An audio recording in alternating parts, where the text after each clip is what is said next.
Yeah, all right. So I will get started here. We are on week whatever. To kind of explain, I put all of this in Blackboard in the announcement, but to just kind of go over where we're at and what the next few weeks will look like. So we're still plugging along with like exam and stuff. We did that last week. So this is technically week 7, but what I've done is adjust it where this week we're going to cover linguistics in its entirety, and then we're going to start the beginnings of ethnicity and race. Then next week we'll finish up whatever is left from ethnicity and race and get into the beginnings of making a living. Week 9, we're going to play catch up again, and we're going to catch up with making a living and go over everything for gender and sexuality. Now, we're doing that because week 10 is slated to be the second exam, and I want to keep that date for the exam. Therefore, if whatever we don't get to in week 9 will not be covered on the exam. So I'll play it by ear as we get closer. If I have to make any other adjustments, I will communicate via Blackboard and in person. Well, not in person, online. So we're going to be kind of like overlapping a little bit. But right now, I'm trying to think. I don't think I made anything due this week. I think this week we're just going to get caught up and try to, focus on that. But before I get into linguistics, I also, first of all, thank you for your flexibility. Not that I gave you much choice, but I apologize for last minute canceling class last week. I know the good thing about it being online is most likely none of you were like driving to another location. But if you were kind of scrambling, I apologize for that. A family emergency happened that I needed to take care of. So thank you and just my apologies.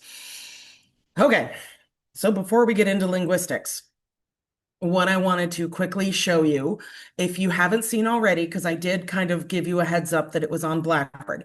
So hopefully you had time to review the research paper. It is, sorry, I just got an email. It is due November 15th. So you've got around 4 weeks, give or take.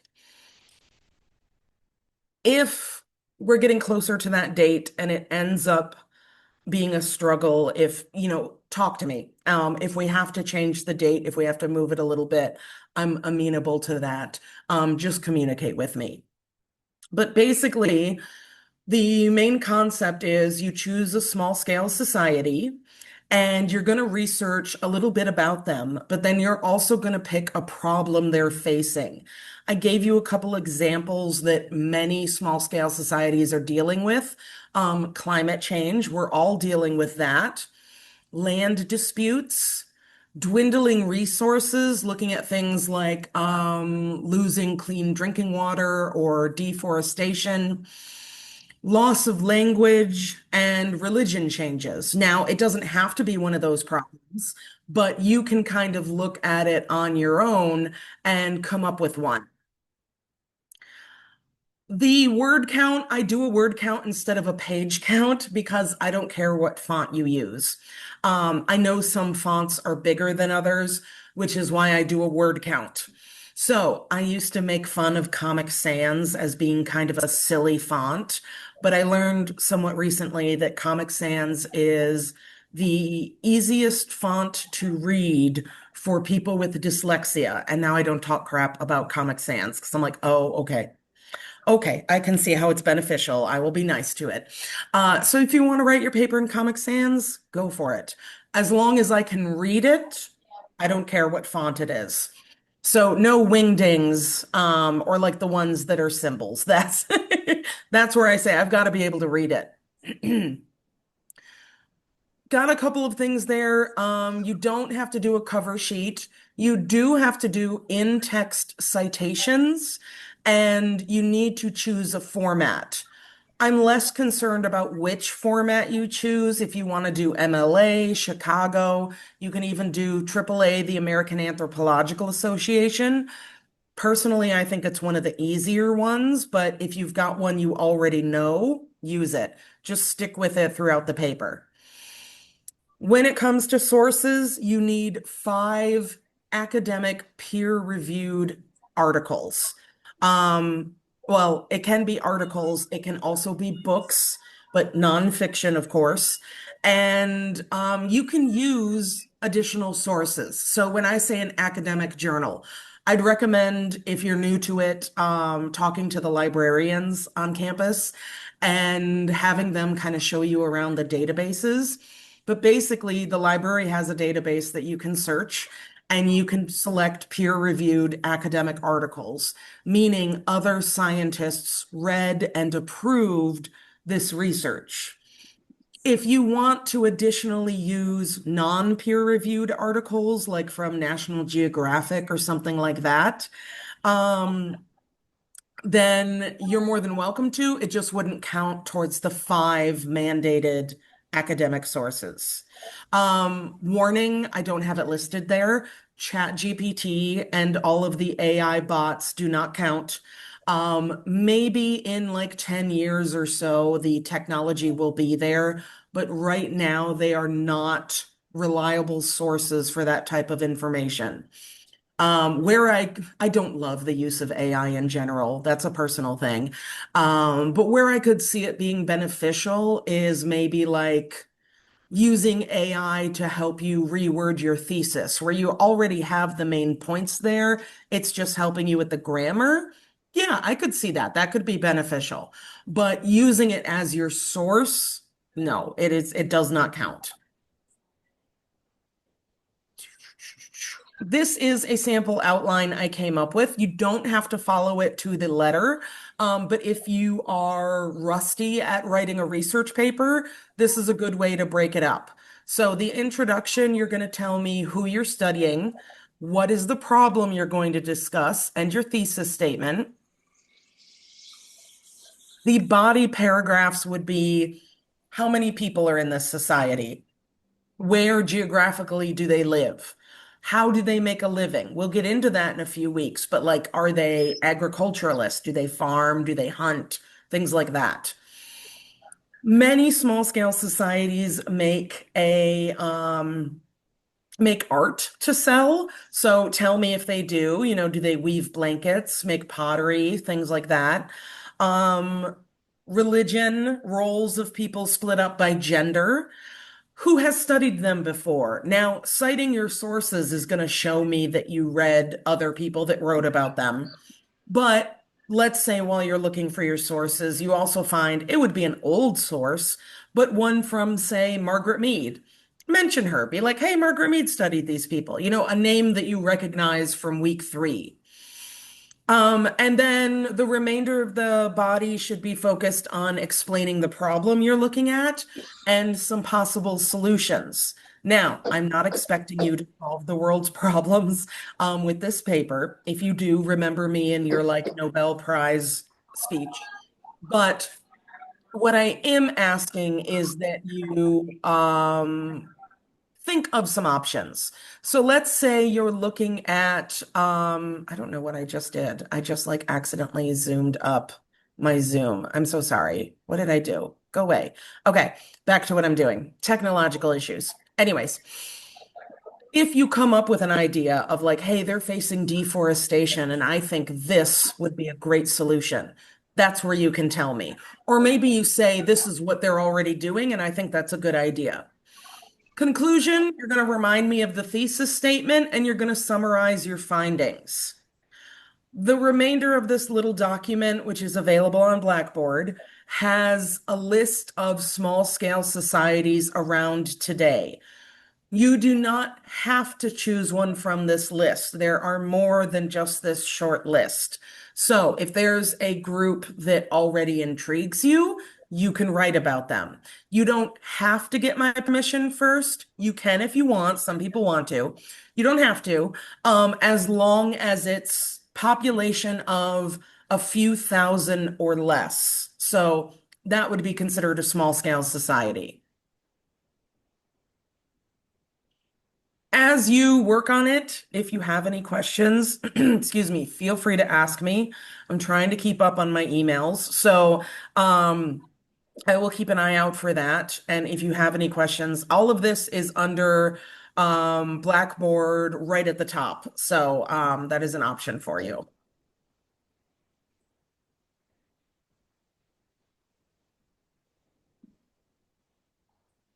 All right, let me pull this up.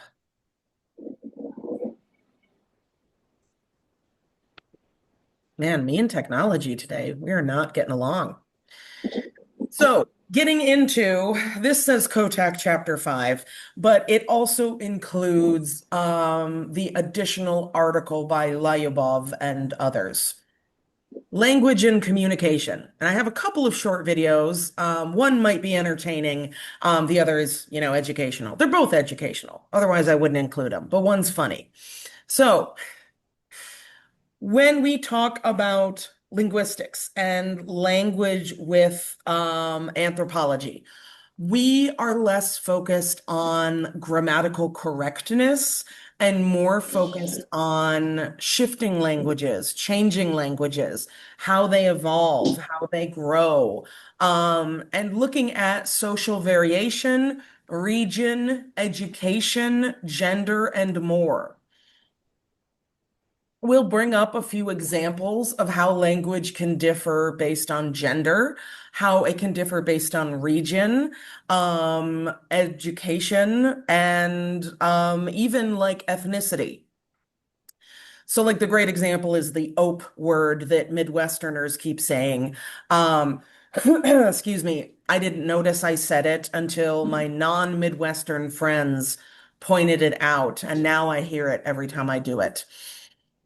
But language defined here is a communication system based on meaningful signs, sounds, gestures, or marks, meaning written language. It is the primary means of human communication. In Kotak's PDF, his chapter, that's the word I'm looking for. He mentions that in Western society, men usually don't know as many names for color variations as women do. And Kotak says it's strictly cultural. The meme on the screen is an archaic meme by today's standards. This is from like 15 years ago. My friend and I quote it all the time because it's just become a weird inside joke. But basically, it's a clip from Project Runway where a woman is referring to a red color as blood orange, and the man is kind of chastising her, saying, she's pretentious, it's just red. So, culturally, in Western society, for the most part, young girls are conditioned to be more artistic. Not saying men can't be artists or are never artists, but usually, especially if we're looking at like fashion design, we will chastise boys if they're interested in it because we assume they're gay, which you can love fashion and be super straight. But that's unfortunately why a lot of times little boys are not conditioned to notice color variations. But I would argue it's a little biological too. For most men in Western society, they have an X and a Y chromosome. And if you're really interested in the genetics and the evolution, definitely take physical anthropology into it. But color blindness is passed on the X chromosome, meaning if you have it on one X, you are a carrier for color blindness, but you have to have it on both X's or your only X to be colorblind. So what happens is if parents are carriers for color blindness and they have a female child, she's less likely to be colorblind because she has two X chromosomes versus most boys are XY. And therefore, they're more likely to inherit the colorblind gene. So I would argue there is a biological component. Some men, or I should say, men are more prone to color blindness and may just genuinely not see the very slight color variations. So it's kind of a combination of the two. Only humans are the ones that can actually speak. Many animals are really good mimics. Parrots, crows, a lot of birds. They can mimic the actual sound of our voices.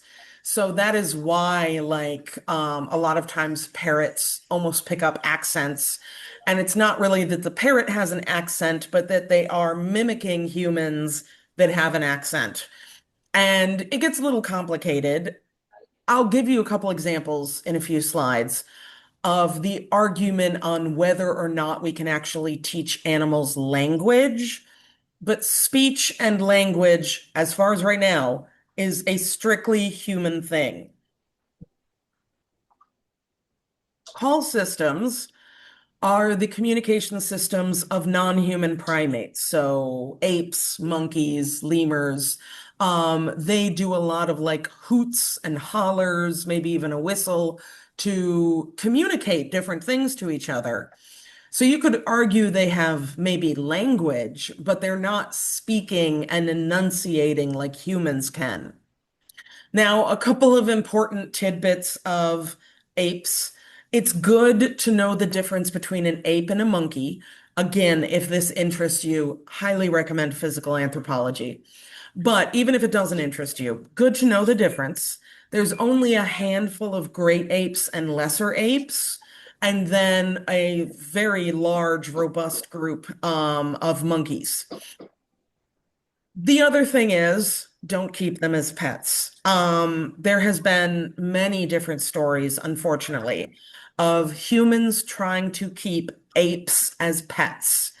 I understand too, they're very cute and we love cute animals near us, but we also have a tendency to humanize them a little too much. Now, are they our closest living relatives? Yeah. So they are very human-like in a lot of characteristics, but they are not humans. They are wild animals. There have been instances, there was a woman in California who had a pet chimpanzee named Travis, and she would dress Travis in clothes, take him everywhere, treat him like her son. And one day Travis was on edge, and I won't get graphic, but she gave him, my understanding is she gave him a combo of Xanax and wine, which is a bad combination anyways. Instead of overly calming him, it riled him up and he became violent. He attacked her friend. Her friend has had to have facial plastic surgery because of how bad he hurt her. Yeah, just it's a little horrific, but reminder, they are very, very strong and they are not human. They are very cute though, I'm not gonna lie. If you want to be a nerd, if you go to a zoo, you don't have to be an expert primatologist to know this. Monkeys who have prehensile tails, prehensile means like in the picture, he can grip things with his tail, he can dangle from his tail. There's only, I believe, 6 species of monkey that have that tail, and they are all from South America. So if you see a monkey like this spider monkey with his tail wrapped around something, you can at least know that's a South American monkey. Now, I bring them up a little bit, especially apes, because linguists and animal behavioralists and primatologists have all kind of worked together to a few different times teach apes sign language, usually American Sign Language. There are different sign languages throughout the world. One of the most famous is Coco the gorilla. She was very smart. I wouldn't call her tamed, but she was mostly docile. Now, mind you, gorillas are incredibly strong. So her handlers were used to being cautious with her. Like they loved her and they would hang out with her, but they also never let their guard down because she could rip them apart if she wanted to. Luckily, she never did, but she could. but they taught her ASL. And Coco regularly used around 400 ASL signs, but had a vocabulary of over 700. And so she could pretty much understand spoken word, but because she's a gorilla and not a human, she couldn't speak it back. So she would communicate through ASL, and her handlers would either speak commands or questions to her or sign them. And she taught us that she understood cultural transmission, which is transmission through learning, and that's basic to any language. So when we are babies and we learn our first language, we learn it from the adults who speak to us and around us. That is why, as much as baby talk is fun, you should limit how frequently you use baby talk to actual babies. Not saying you can never do it, but make sure if you're raising a little human that you don't only speak in baby talk to them because babies actually need to hear normal adult speech to pick it up. That is why babies babble and make little goo goo gaga sounds because they're trying to figure out how to form those words. Similarly, deaf babies who are learning ASL will babble with their hands, where they're not quite signing, but they're trying to get the fine motor skills down. Coco was trying to take what she was learning and teach it to neighboring chimps in the same reserve. The chimps were named Washoe and Lucy, and she did teach them some language. I think the handlers also started to teach them, but for a while, Coco was trying to be the one to teach them. She also showed us productivity. Productivity is creating new expressions that are comprehensive to other speakers. So, for example, she knew the word watermelon, the spoken word watermelon, and she knew the fruit because she loved it. But she didn't have a sign for watermelon. So when she was requesting it one day, she made the sign for drink and fruit because she recognized that water is a drink, melon is a fruit. This is a juicy fruit. I want the drink fruit. And her handlers were able to understand. We even do that a little bit. There's jokes about it on the internet where humans will forget the word they're looking for. And instead of like looking up what word we need, we just kind of come up with a new word for it. I think my favorite was somebody forgot the word for stingray or manta ray, the rays in the ocean. And they're very flat and they couldn't think of the word and they called it a sea pancake. And that's a little ridiculous, but like it was one of those things that we know it's not called a sea pancake, but the rest of us could figure out like, oh, you mean a manta ray. Yeah, yeah, yeah. So like we still do that even if we know the word we need. We just can't think of it. She would also exercise displacement, which is describing things and the present. So past, present, and future tense. We need to have that within language. Most languages have it, and it helps us differentiate something that's already happened versus something that is happening versus something that hasn't happened yet. So I love this with Coco because she would regularly sign later as a way to procrastinate. Get my lights on. So anyways, her handlers would say things like, okay, Coco, I know we're watching a movie right now, but we need to pause the movie and we need to do this game slash lesson with you. And she would be, not want to stop her movie. So she would sign later as a way to be like, 5 more minutes. Let me just keep doing what I want to do here. Now, if you want to see Coco in action, because we're kind of behind, my own fault, I'm skipping a video, but it is a really neat video. It's linked on one of these slides here. I can't remember if it's the last one or this one. But it's Robin Williams meeting and hanging out with Coco, and it's very cute. Um, it's interesting to see Coco in action. If you want to check it out, you can. Now, if you're on the internet, you've probably seen some of these talking animals. If you haven't, though, The most famous is Bunny the dog over on the left. Basically, the way it started with Bunny is her owner recognized this dog is very smart, and I wish I could communicate with her. So she bought a couple of buttons that the dog could press, and she recorded her voice in them. So she set up like a button that said outside and trained Bunny, when you have to go outside, push this button. I will come let you outside to go potty. Now, that was years ago. She has now gotten like 100 buttons. Bunny is communicating so much, it kind of creeps me out sometimes. Um, this one I'll show you isn't the best example, but you can see how she's communicating about Otter, the other dog, and her displeasure that she wants him off the couch. So let me make sure this works here. Let me play this for you. Are you mad because Otter is on the couch? Where is Otter? Where is Otter? Hmm?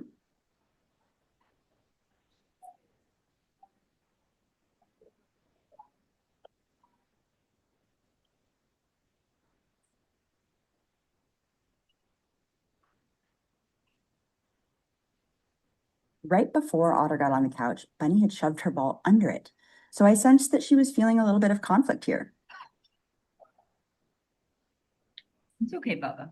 Come over here and hold my hand.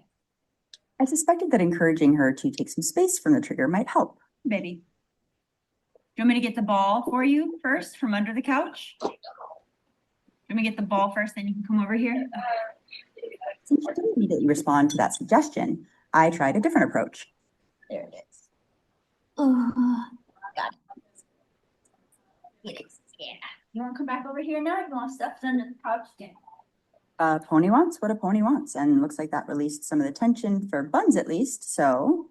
Okay. Otter all done couch, Buns. Otter all done couch. We find order one way or another. I don't know why the end is so loud. But this is Steve the cat who also used buttons. No.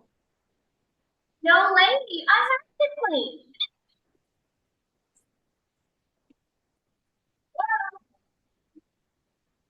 You have a fit. What? Steve, crazy man. What? So the cat is a little more chaotic. But is it language or is it just good training? Some people and scientists are arguing, yes, these animals are actually learning language. Bunny has, I don't know if I want to say evolved, but graduated to now asking some philosophical questions. Where I saw a video where Bunny the dog asked, like, where went yesterday? And I thought, I don't know how to explain where yesterday went to a person, let alone a dog. So it kind of trips me out a little bit. Others argue that it's just good training. The dog knows if I push this button, I go outside. They may not fully understand the word outside or how to form a sentence, but they know they get interaction with their human when they push the button. Could it be either? Yeah, maybe we need a lot more research into it to see if they're actually understanding us. But it's interesting. It's something that'll be interesting to see in the next few years. I apologize when I hit the next slide, it'll start to play both videos. So I'm sorry if it's loud for a second. Are you mad? There we go.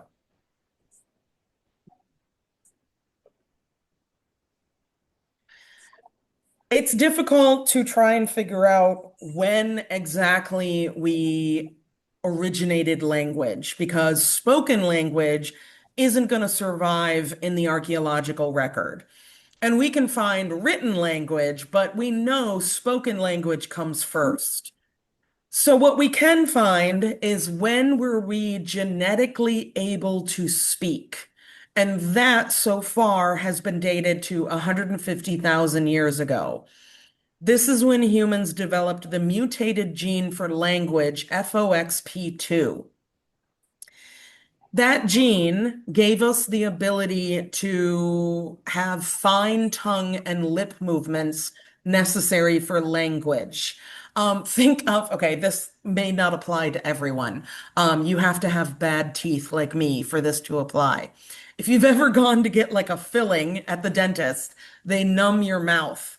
And it's kind of funny, but once the filling is done, the numbing takes a while to wear off. And if you've ever had that happen, you know how difficult it is to speak. You end up with like mush mouth because you're struggling to move your mouth and tongue the way you normally would.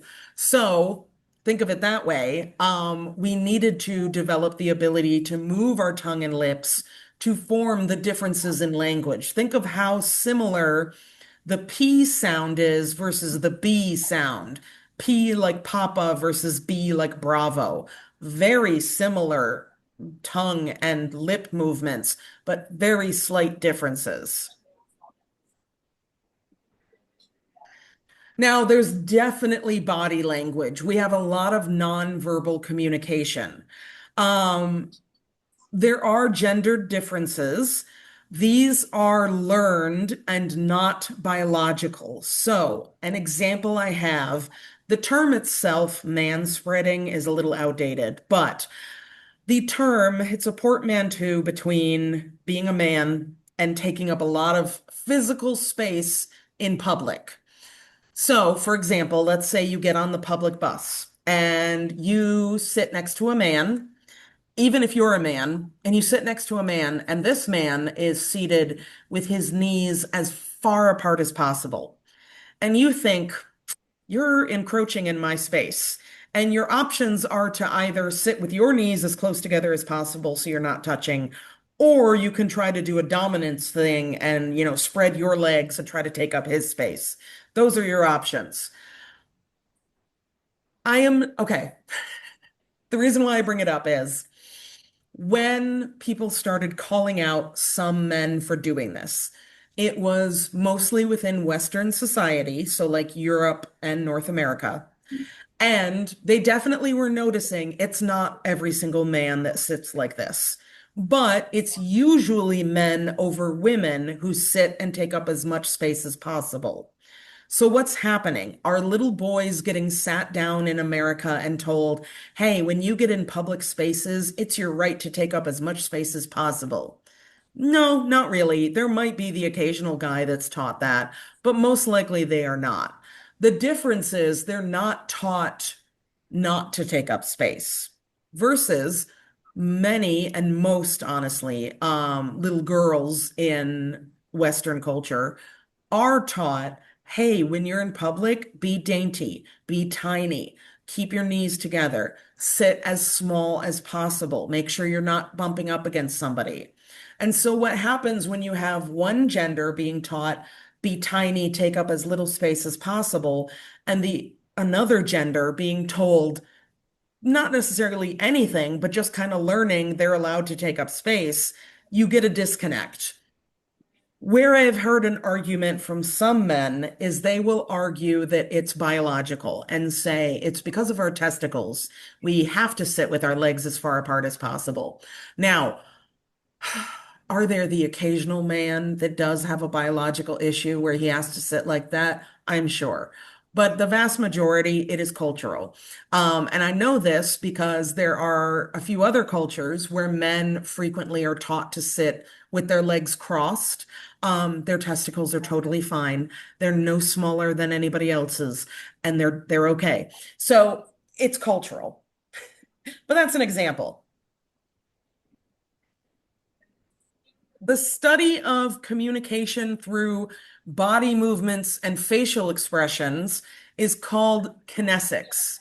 Now, I know I'm on camera. If you have me, I'll give you a second to open the video because you need to see me for this example. So the lead in is, and then you can close it again. The lead in is, let's say you come up to me in person and you say, hey, Stephanie, I missed the last exam. I had an emergency. Can I make up the exam? And I say the phrase, yeah, that's totally fine. There's two different ways well, there's a few different ways, but the two example ways are if you say that and I say, yeah, that's totally fine. hopefully the message you're getting is, yeah, that's fine. We can set up a time to make it up. We'll figure it out. But if you say, I missed the exam, can I make it up? And I say, yeah, that's totally fine. You're gonna likely, you don't have to stare at me anymore. You're gonna likely recognize that the second example, I clearly am annoyed. And you're gonna think, okay, she's saying it's fine, but clearly she's pissed off. It's not what you say, but how you say it, kind of that mentality. Now, another example. This is from Saturday Night Live. I'm going to turn up my volume quick because I'd rather have to turn it down than back up. So bear with me at that is, oh, it's up as high as we go. All right. I just have terrible volume. So anyways, this is a little snippet from Saturday Night Live where they have a pretty much an entire conversation only saying one word. Hi, Stacy. So, talk to me. What's going on with you? Okay, well, here's my problem. My boyfriend of 4 years just asked me to move in with him, but I recently caught him cheating. What should I do? Girl, girl, girl, girl.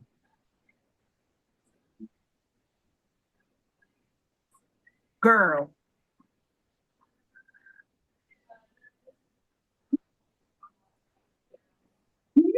Like that? You say my points and break up with his ass.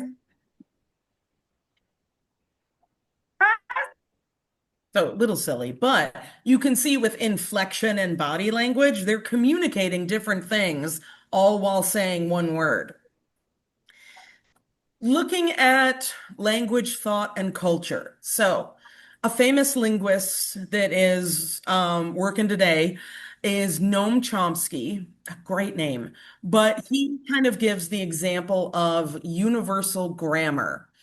And this concept is that all languages are similar enough that they can understand each other or that you can meld languages together, even if they don't have the same parent language.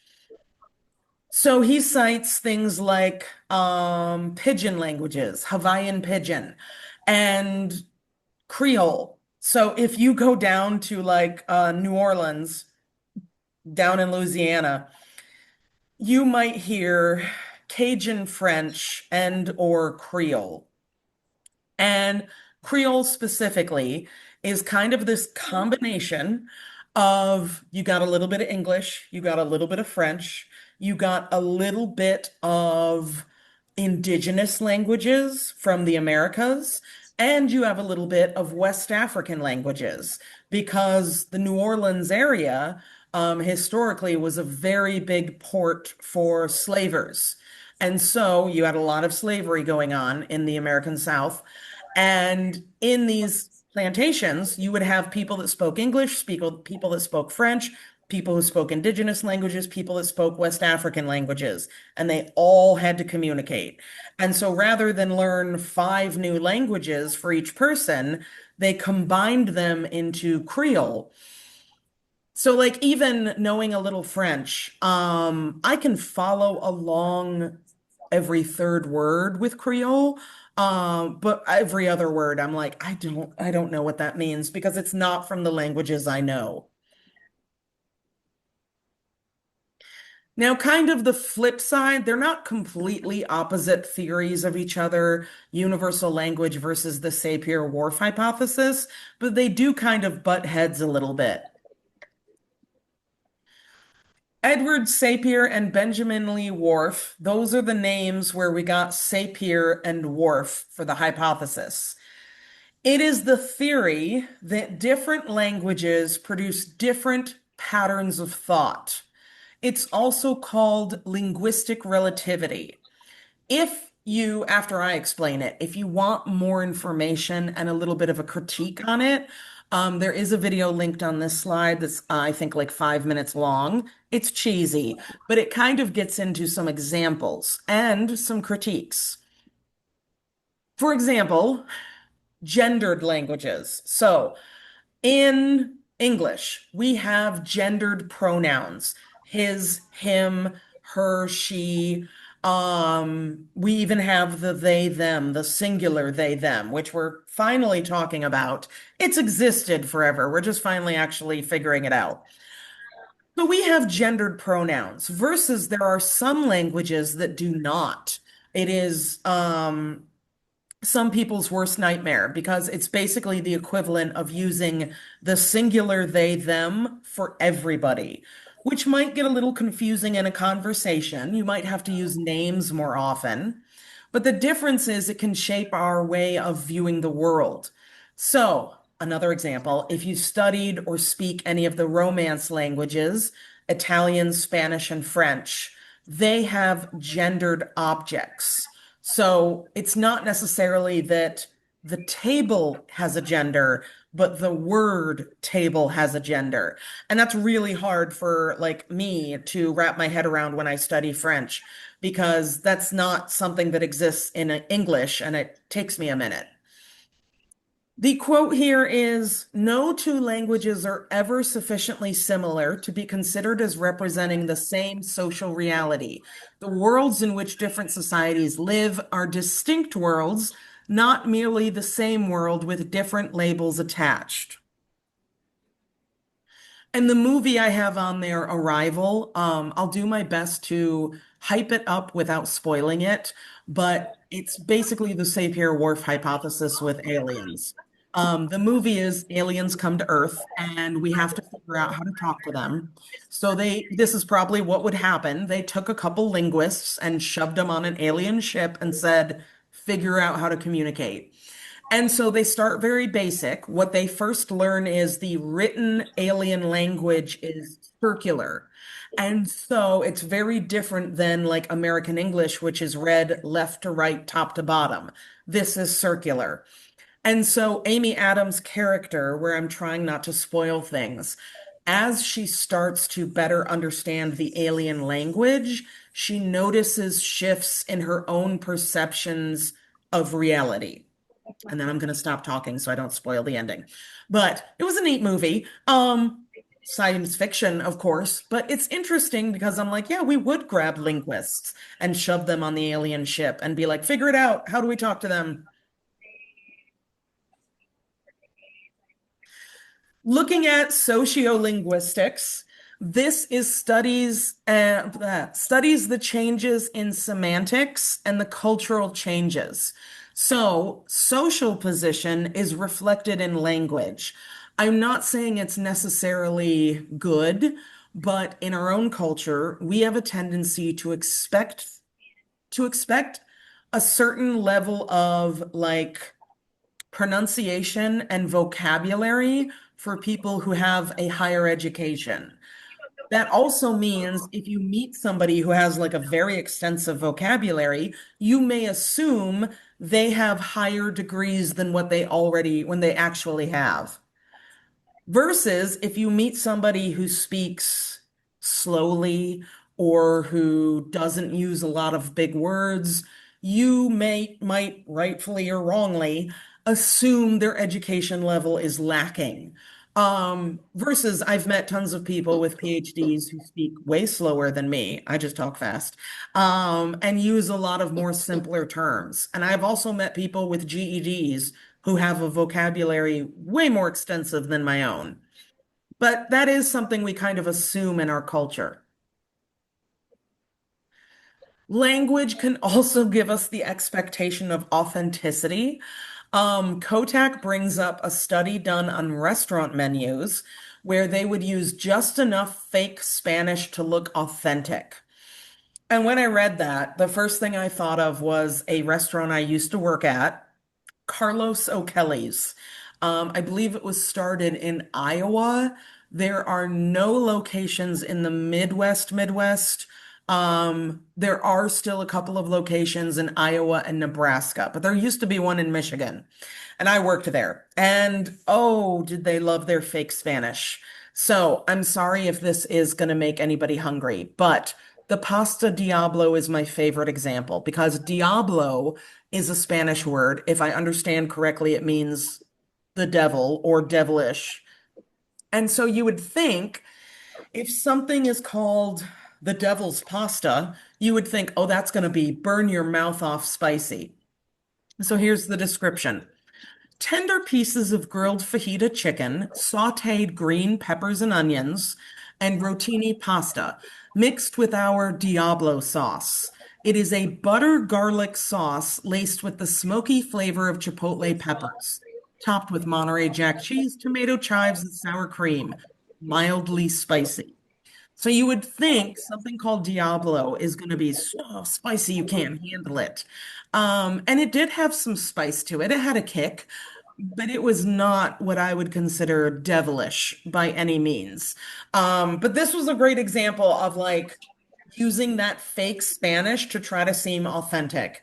You can tell by the name Carlos O'Kelly's. O'Kelly's is an Irish last name that is not authentic Mexican. It was Tex-Mex. Don't get me wrong, it was delicious. Everything was covered in cheese, but not authentic in the slightest. I have talked about code switching before. Kotak also calls it style shifting, but more often I hear the term code switching, so that's what I'm going to stick with. It is the varying of one's speech in different social contexts. So sometimes it's written into the language where you have languages that have a high or formal way of speaking versus a low, informal, or familial dialects. Or if you speak, I don't know about Italian, but if you speak Spanish or if you speak French, there's usually, like in French, there's the tu form versus vous form. And tu is for singular people who you are very familiar with, and vous is for either more than one person or people above you in status. And it's really confusing for someone that wasn't raised speaking that language to try and like, if you meet a new person, to try and guess, like, are they older than me? Are they younger than me? Are they above me in status? Am I going to be too formal if I call them vous, or am I going to offend them if I call them too? It's a lot for an American to try to figure out. Now, I have two examples of code switching. One, the first example, it's a great example, newscasters. If you've ever watched the evening news, the local news, most newscasters have this very specific way of speaking. They fluctuate their tone a lot, and it's very staccato, very stiff. This woman is a local, not local to us, but she is at her local news station, and she's supposed to be filming an on the street live segment. So they are going to cut to her live.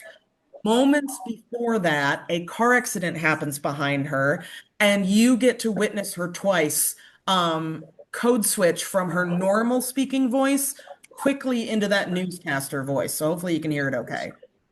Where'd my mouse go? Have been. Good. A whole car accident happened behind me in the middle of my live shot tonight, and I'm so embarrassed. I don't even know what to say. It's a whole accident that just happened behind me. Do y'all hear me?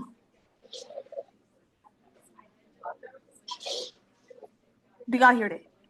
Y'all. The police is on the way.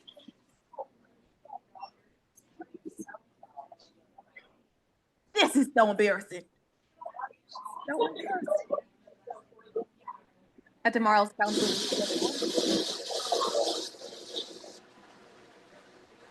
Y'all see what's going on? And that's literally like not even a bad part. That's not even a bad part. I'm gonna show you. Carry over to the town's council meeting on Thursday as the planning board takes up the rezoning issue. So embarrassing. At tomorrow's council meeting, That was live.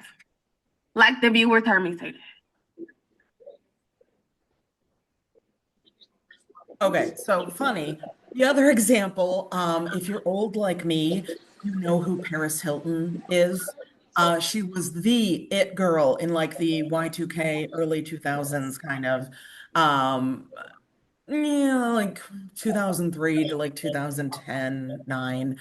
Anyways, now she is advocating for changing the troubled teen industry, which are these organizations where you send your troubled teen and they're supposed to, oftentimes at like wilderness retreats, rehabilitate them.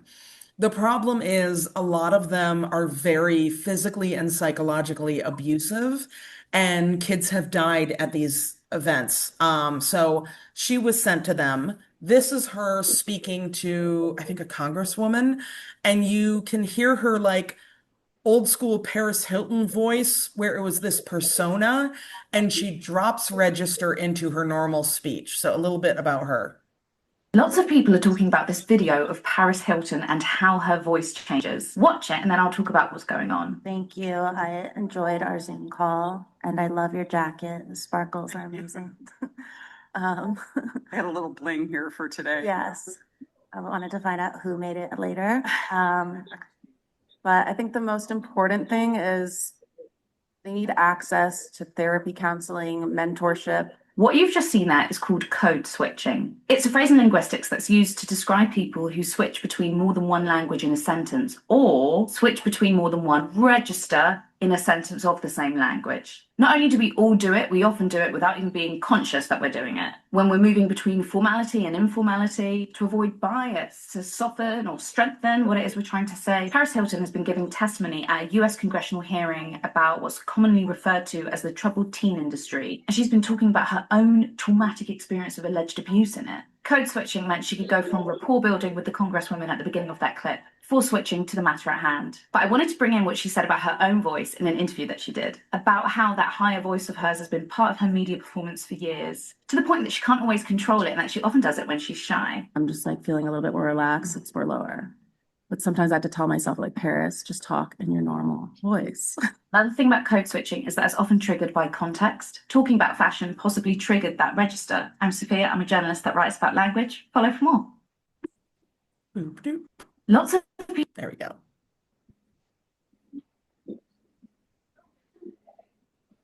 Okay, sorry.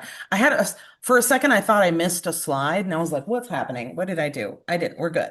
So the additional article that I had you read. In a couple weeks, if we have time, I might do an activity around it. So if we do an activity around sports slang, I don't know, maybe I'll just make it extra credit or something. That's what it's tying in. So stay tuned. I'm going to write myself a note, but stay tuned. Basically, what this is looking at sports slang in everyday conversations. And it's very common, especially in anything where you have teams. So like corporate America loves sports slang. I think I've mentioned I worked in corporate America for almost 5 years. I didn't really love it, but they love sports slang. So saying things like having a huddle, which is usually like football teams have huddles. Accountants don't need to have a huddle, but sometimes they do. They call it that. Team huddles. Things like I'm trying to think of an example. The phrase pulling punches. So in boxing, if you pull a punch, it means, I might be wrong, so correct me if you're a boxer, but my understanding is it means you don't hit as hard. You're kind of pulling back a little bit before you strike, which means you're trying to be nicer to your opponent. And we use that phrase outside of boxing. I've never boxed a day in my life, but I've used that phrase before. So let's say I say I'm going into a meeting with my boss and I'm going to ask for a raise. And my friend says, awesome. And how are you going to handle that? And trying to psych myself up, I say, I'm not pulling any punches. That is me saying, I'm not going to be subtle. I'm not going to be nice. I'm going to demand what I need and be stubborn.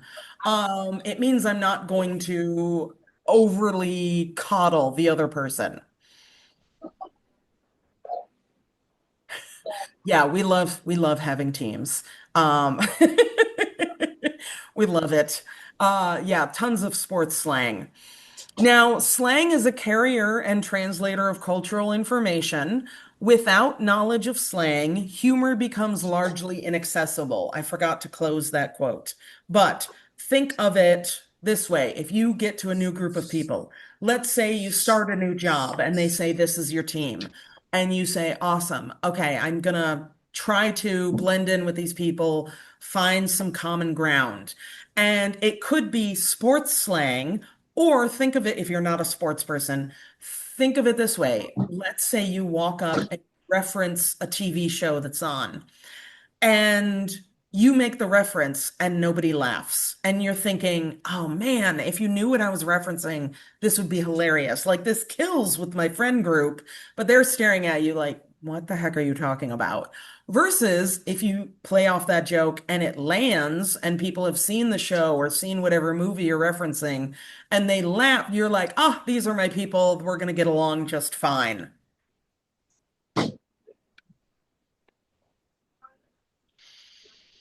So, using sports slang in everyday language is a way for the speaker to express social relationships, teamwork, camaraderie, especially when we're using language like from team sports. So, another phrase I have used now, have I attempted to play baseball before? Yes, but not recently, and I'm not good at it. But I have used the phrase up to bat. I will use it as a teacher. I will use it in when I was in corporate speak, where let's say you're the next presenter for the meeting, and I say, okay, Kim, you're up to bat.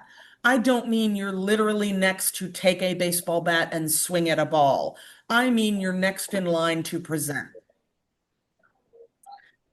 And like I kind of mentioned, it shows belonging. You can find other sports fans. I am not a sports fan. I can get into any sport if I'm watching it with other people. So like going to a Super Bowl party. I can follow along. I know the basis of football, and I can even notice some things of like, oh, that's not allowed, things like that. Do not bother trying to explain to me what they mean when they say third and down. People have tried to explain it to me and it just goes in one ear and out the other. I just do not have the head for it. I've just accepted I will never fully understand all the ins and outs.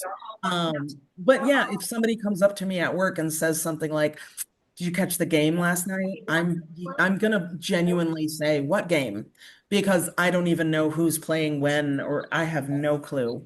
All I know is the Detroit Lions did really well last year, so here's hoping. This little chart you don't have to memorize. It just kind of shows you the third most common language spoken at home, other than English or Spanish, by state. So you can see there's a few indigenous languages. In South Dakota, you have the language group. There's a few different names for it. It can be Dakota, Lakota, Nakota, or sometimes called the Sioux. You can see Navajo existing in Arizona and New Mexico, but then you have like Haitian Creole, you have Korean, you have Arabic. Michigan is not a surprise to me. West Michigan doesn't have a huge Arab population, it's growing, but like the Dearborn area, huge Arab population, so that tracks. Now, before I get to a comical video, gendered speech contrasts. What's interesting is we think that certain genders need to speak certain ways. That was a terrible sentence. Let me rephrase. So basically, we anticipate that, yeah, I'm sorry. I'm trying to figure out how to make sure everybody's muted. Um,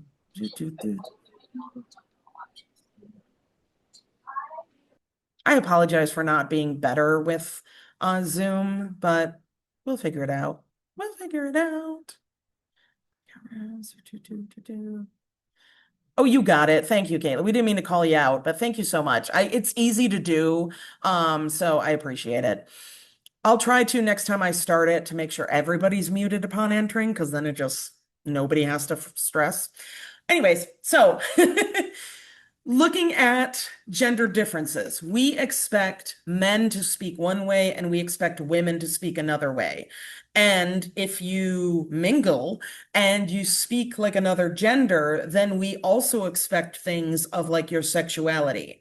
So, in other words, still within Western culture, we expect women to be more vocal, more dramatic, more expressive, and we expect men to be more vulgar, to maybe speak like the working class, because we expect the working class to speak more vulgar and less educated.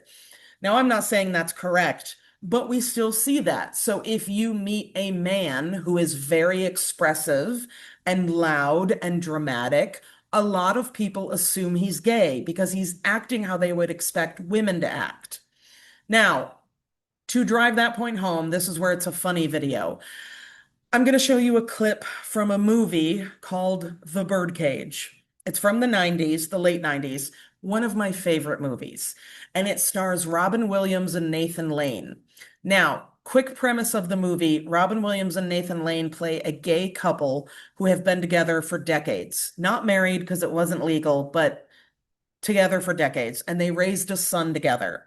They own a drag club. Their son comes home one day from college and says, I met this woman and we're getting married. He and her want the two groups of parents to meet. The problem is her parents are very, very conservative right-wing politicians who are very homophobic. So, where it's a product of its time is I would hope in 2025, if that storyline happened, that we would say, okay, the son would say either accept my dad's or we're not getting married.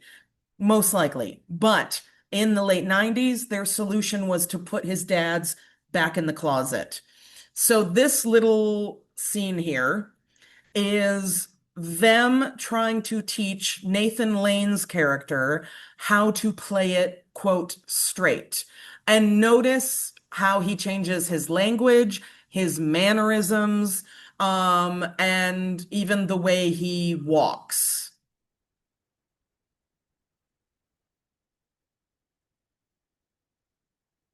Oh, fuck him. Of course you can pass as an uncle. You're a great performer. I'm a great director. Together we can do almost anything. Oh, really? Absolutely. Oh, we've got 5 hours. There. All right, first, get your pinky down. It's up again. All right, and your pot.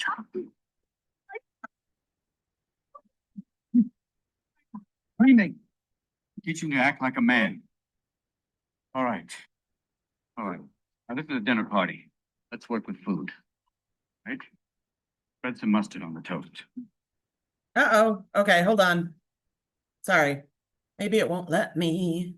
Thank you for yelling at me that you couldn't see anything.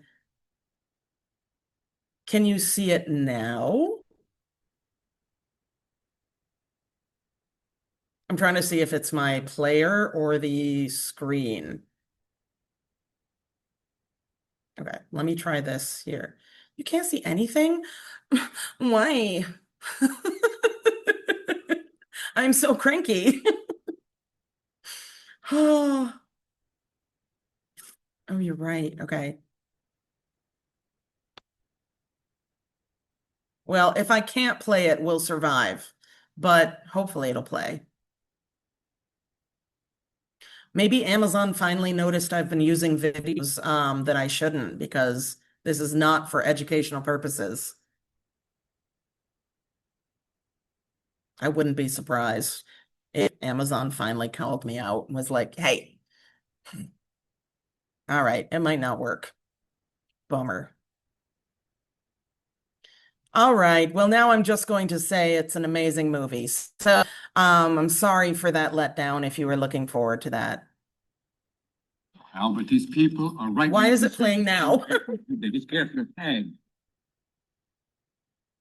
Calm down, Amazon. What are you doing?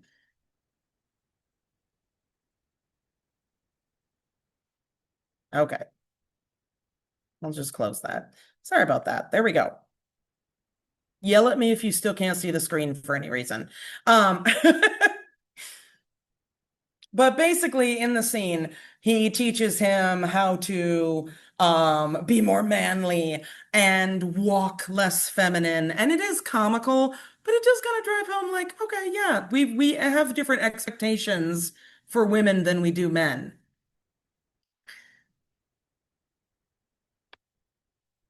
Hopefully my other video will work because that's way more educational, but we'll play it by ear.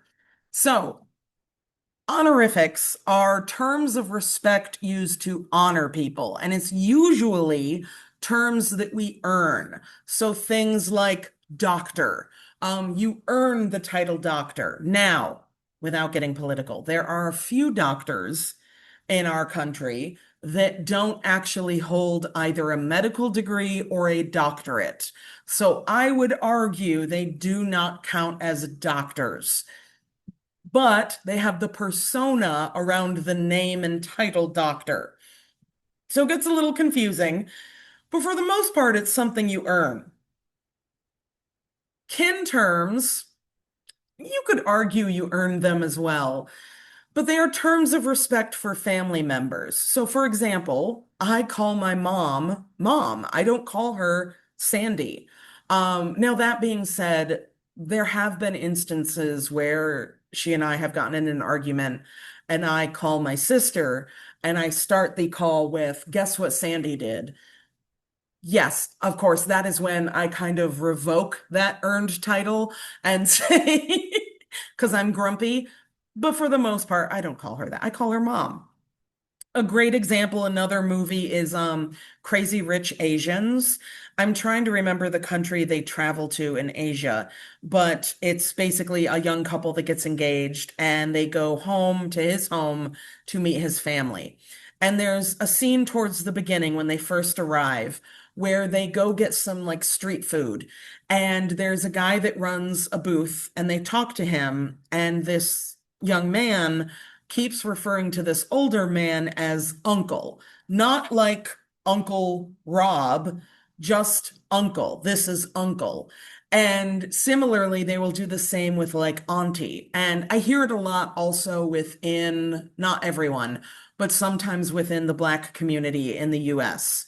It is basically saying, I recognize that you are of my parents' generation, and therefore I need to be respectful. So I'm not going to give you the title of Uncle so-and-so, because that might be reserved for someone you're actually related to. But I'm just going to call you uncle as a term of respect.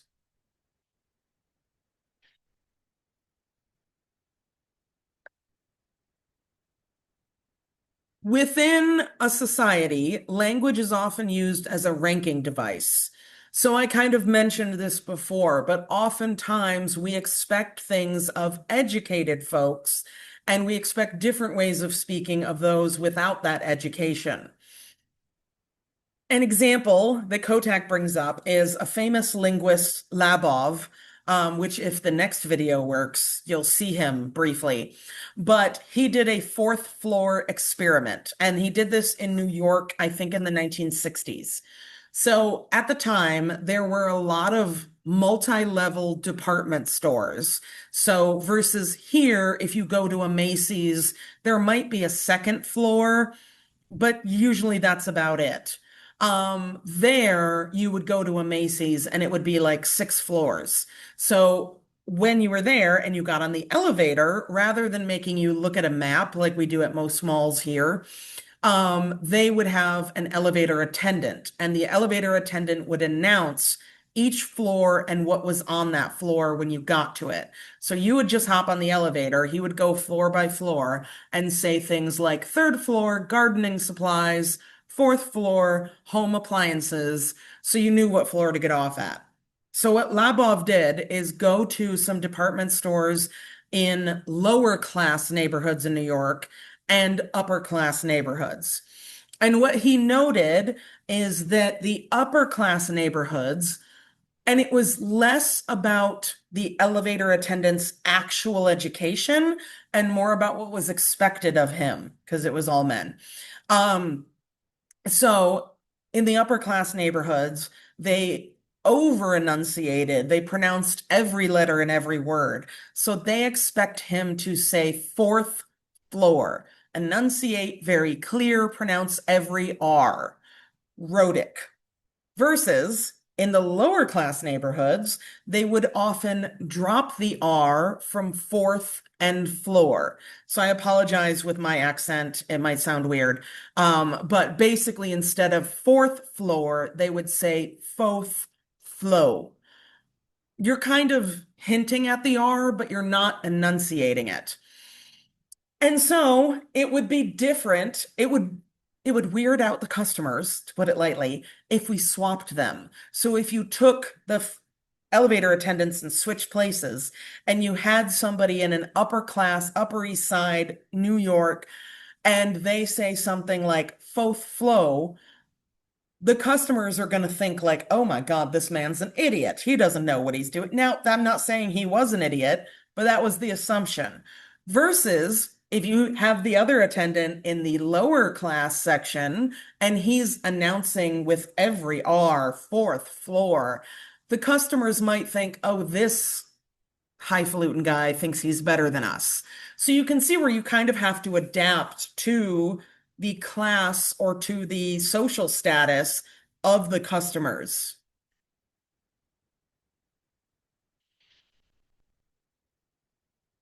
I've mentioned AAVE before. It stands for African American Vernacular English. Now, it is in no way trying to say that every single Black American speaks AAVE and only AAVE. Rather, what it's saying is most African Americans speak in a similar dialect that is considered African American Vernacular English. And a lot of African Americans fluctuate where they code switch between the two. Maybe they speak AAVE with their close friends, but then they speak standard American English at their job.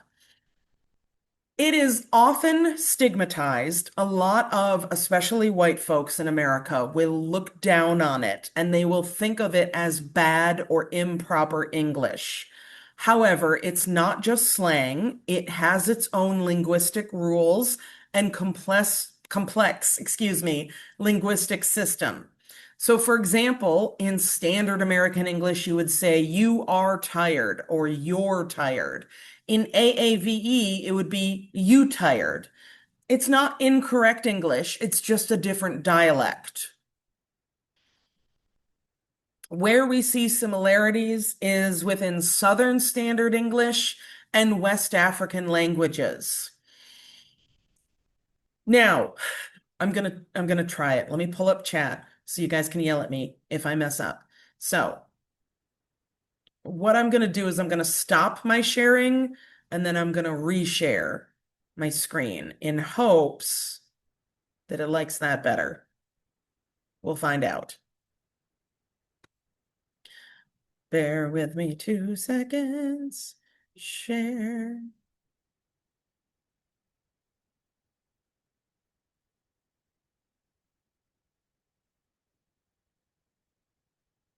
He be going to work. I had this party after he was off the hook.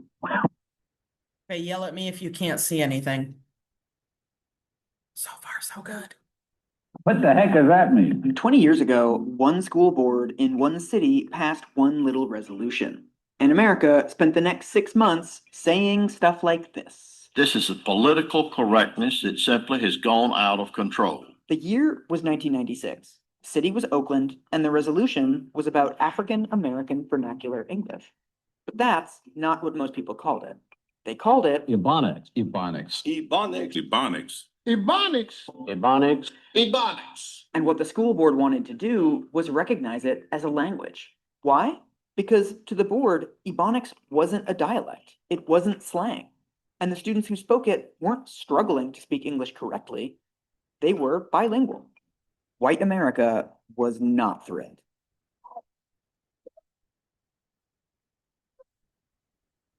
Almost immediately, state legislatures around the country passed laws banning schools from teaching Ebonics. Legislators in Oklahoma declared a state of emergency and called Ebonics a threat to health and safety. The Secretary of Education said it was a terrible thing to teach. Congress held a hearing. Ebonics is a non-standard form of English. Oakland, after all, seemed to be doing something radical. From now on, we were told, kids who spoke Ebonics wouldn't have to learn standard English, and kids who didn't speak Ebonics would learn it as a foreign language, like it was French or Spanish. Teaching African American students, quote, in their primary language. Isn't that inflammatory? Sure enough, may be cute on one side of town, but I could not write an essay with sure enough at university level. The only problem was that's not what Oakland was doing, like at all. They simply wanted to teach standard English in a way their students would understand. And you know what? The rest of the country should have let them. Because the thing we've learned about Ebonics in the 20 years since we all freaked out about it is that bringing it into the classroom works. It was a good idea then, and it's a good idea now.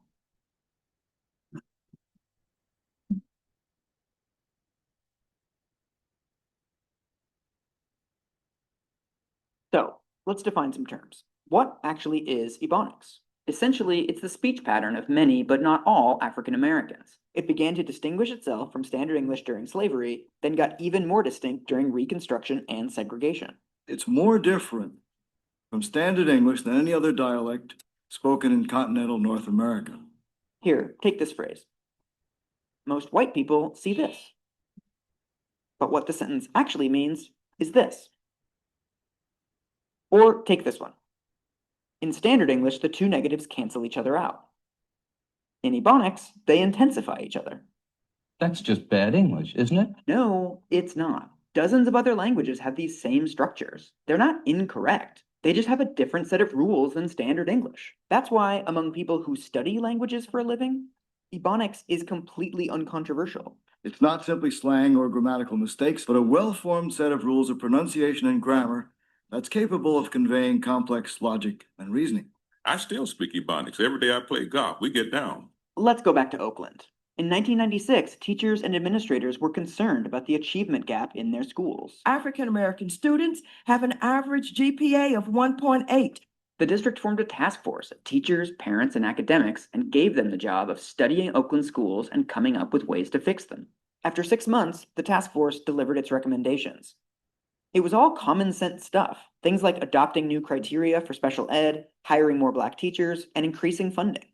And this team, the one formed specifically to help African American students, its #1 recommendation was to recognize Ebonics as a language. The reason why is simple and still important. At the time, the way most American schools taught English was by correcting students who spoke Ebonics. You guys will be reading poetry soon. African American students were told over and over again that their way of speaking was wrong and that standard English was right. The task force wanted to try a different approach. Instead of telling students that the way they spoke was incorrect, teachers should start asking them, hey, how would you say this in standard English? This method is called contrastive analysis, and here's what it looks like. Last night, we baked cookies. Are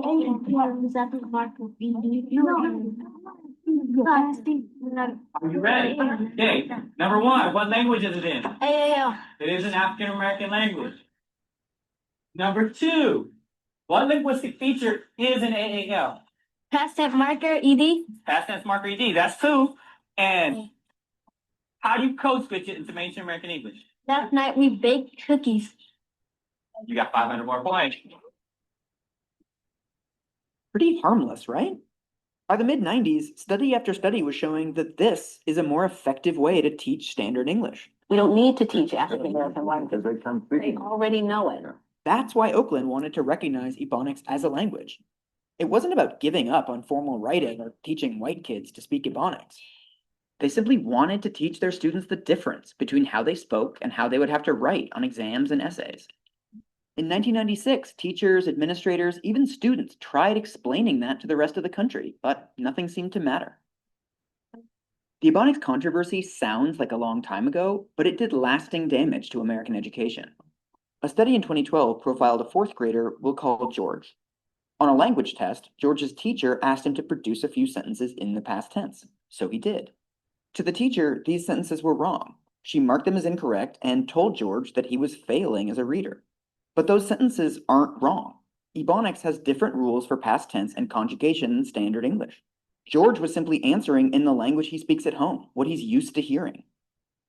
For decades, we've known that African American students are disadvantaged by teachers and tests that don't take language into account. Standard English. Mark the toy that is behind the sofa. Ebonics version. Mark the toy that is in back of the couch. 2, Standard English version. Point to the squirrel that is beginning to climb the tree. The Ebonics version. Point to the squirrel that is fixing to climb the tree. These changes produce dramatic changes in the children's test scores. In other words, kids who speak standard English at home can answer test questions with the language that sounds natural to them. Kids who speak Ebonics at home have to work harder. Looking back now, 20 years later, the depressing lesson of the Ebonics controversy is about the nature of power in America. When white people want to do something experimental in education, it's called charter schools or Montessori or experiential learning. When Black people do it, it's called identity politics or political correctness gone mad. After the congressional hearing, Oakland released an updated resolution that removed every mention of the word Ebonics.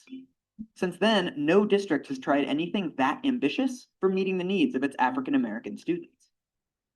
The problem was never the way that Black students talk. The problem is that the rest of the country still hasn't found a way to listen.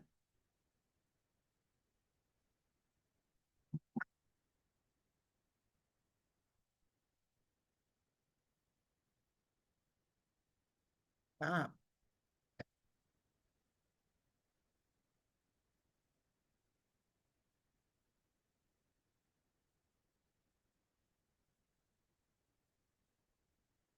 So we look at the history of language and we study languages over time. So yes, we can look at one individual language and how it evolves and changes over generations. Slang is a big thing.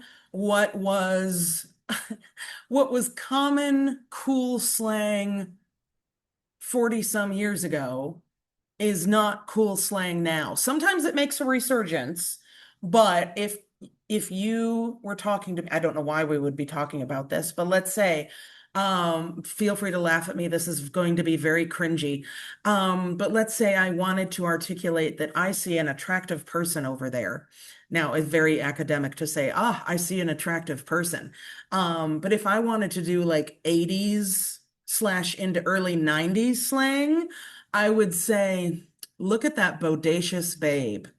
Now, if I referred to someone as a bodacious babe in 2025, you would rightfully look at me like, a what? A what now? Slang changes, but languages also evolve and change over time and grow from one another. We have closely related languages that are very, very similar. We have like Germanic languages where they have kind of the same root.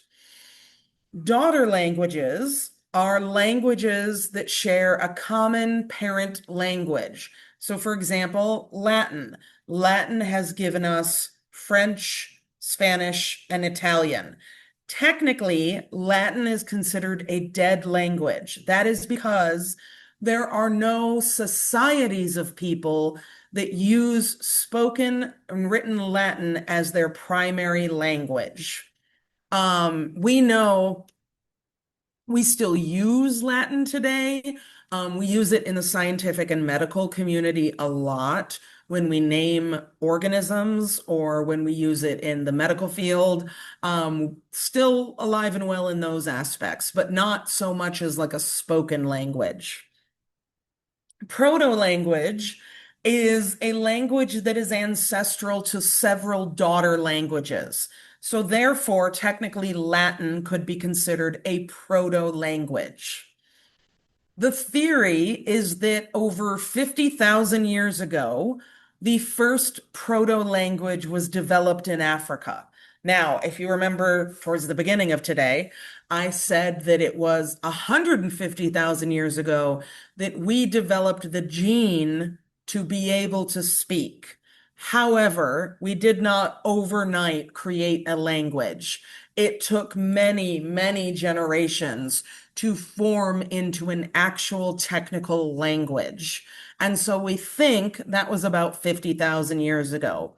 But again, because we don't have like time travel, we may never have a concrete date for when the first language developed because it's not something that's going to survive the archaeological record that we could date specifically. Now, this is a wordy quote, so you don't have to memorize this.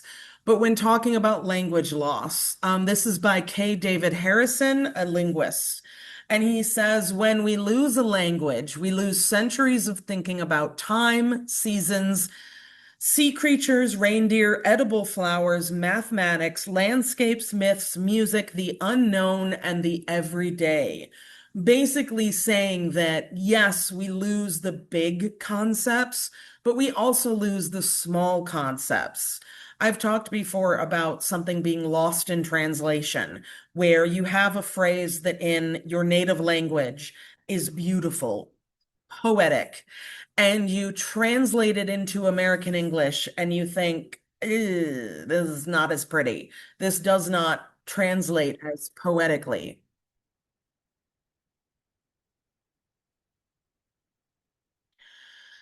Oftentimes in anthropology, when we try to organize the different indigenous communities in North and South America, the easiest way to do that is to organize them by language similarity. And so this is kind of the overlapping map. They overlap a lot. They kind of mingle in, but you have like the Anishinaabe Moin language group, which would be the dark green. You have that into the Great Lakes. That is why we call the Three Fires of Michigan the three main indigenous groups. We refer to them as the Anishinaabe because they speak Anishinaabe Moin. There, at one point, were 245 indigenous languages in the United States. 65, unfortunately, are already extinct. 75 are near extinction. We will actually get into, I don't know if we'll get to it today, but in the next lesson, which I'll get to it in a moment, we will bring up why there's so much language loss in Native America. And part of that is due to the American Indian boarding schools. We'll get more detailed. It is not a fun topic. It is depressing, not gonna lie. But I think it's important to bring up because it explains why there's a big generational disconnect in language in our continent. So we're not done yet. We still have another hour. So we're gonna get into ethnicity and race and kind of go over at least the first part, and we'll go from there. So let me close this one. Do, do, do. Do, do, do. All right. So there are two technically, or excuse me, there are technically two PowerPoints for what would have been week 6, ethnicity and race. The first one focuses on Kotak chapter 6. The second one focuses on cultural appropriation and includes the Witkowski article. So the two readings here, we'll kind of just get into Kotak chapter 6 today.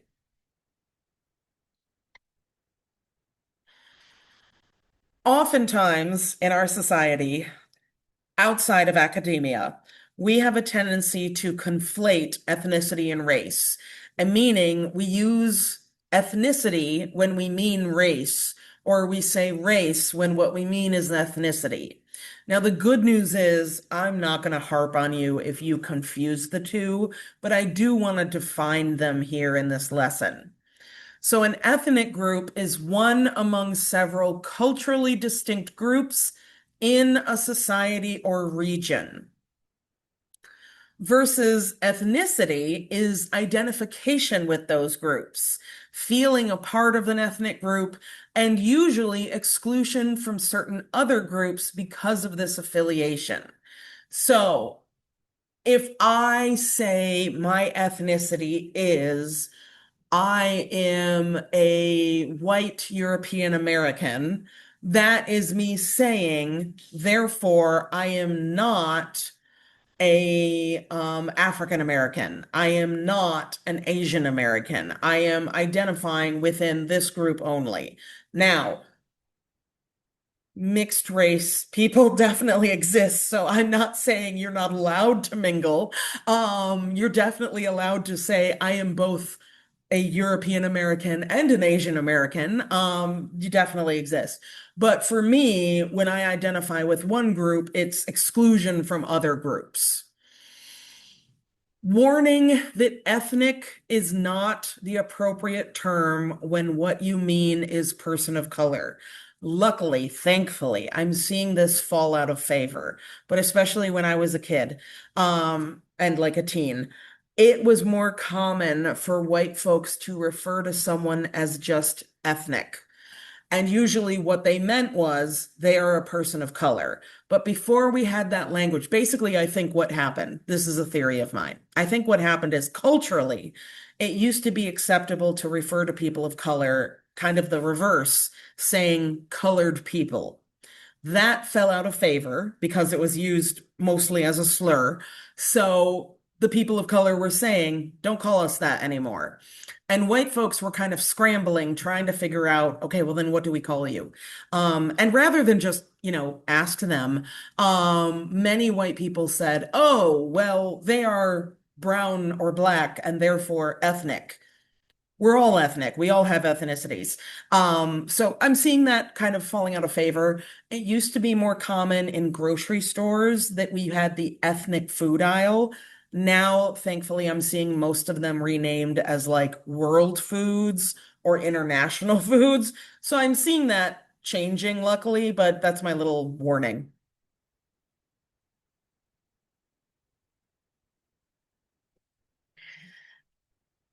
Another word that can be confusing is status. So oftentimes outside of academia, we refer to someone as either having status or not having status. Whereas what we really mean is someone having high status. Technically, we all have a status. It is any position, no matter what its prestige, that someone occupies within their society. But there are two different types. There is ascribed and achieved. Ascribed status is social status based on limited choice. So, for example, race, ethnicity, that has limited choice. Now, we can get philosophical about what you think the other world looks like, meaning we can get philosophical and religious on how you think souls and spirits are chosen to be in this world. But as far as I know, when I was being born, I had no say in what family I was being born into, meaning I had no say in what race I was going to be.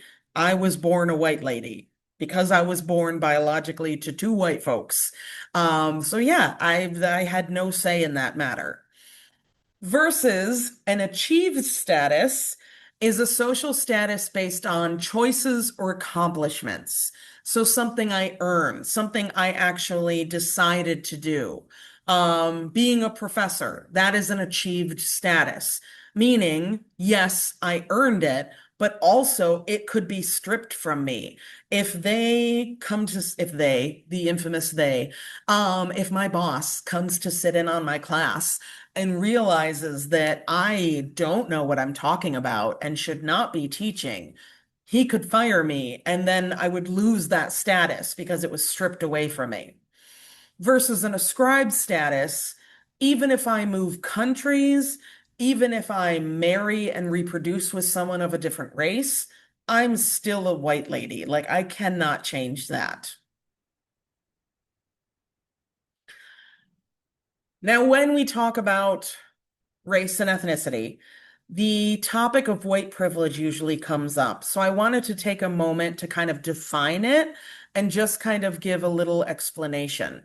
So this is a two-part definition. The second half don't focus on memorizing that part. That's just kind of an addition. So the first part to define white privilege, it is the societal privilege that benefits white people over non-white people in some societies, particularly if they are otherwise under the same social, political, or economic circumstances.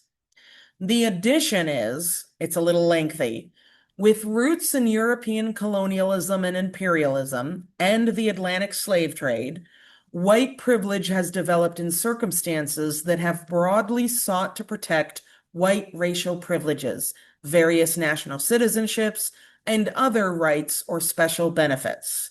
This second half I ripped off from Wikipedia. Because I trust that I already, from my own research, know what white privilege is, I decided to add this little extra from Wikipedia because I knew it was correct and I like the way it was worded. So I want to give credit where credit is due. Rather than rewording it or making it my own, I just ripped it right out of there. So when you hear the term privilege, where it can get confusing is in our society, we also use the term privilege or privileged to refer to people who are wealthy. And oftentimes, when we're using the term privilege, we mean you've never faced any hardships because your family has been wealthy for generations and you've never had to struggle. Now, there are definitely white people that have never had to struggle, but saying you have white privilege doesn't mean you've never had struggles. We're not saying, oh, your life has been on easy mode, you've never faced any hardships, because you're white, why would you?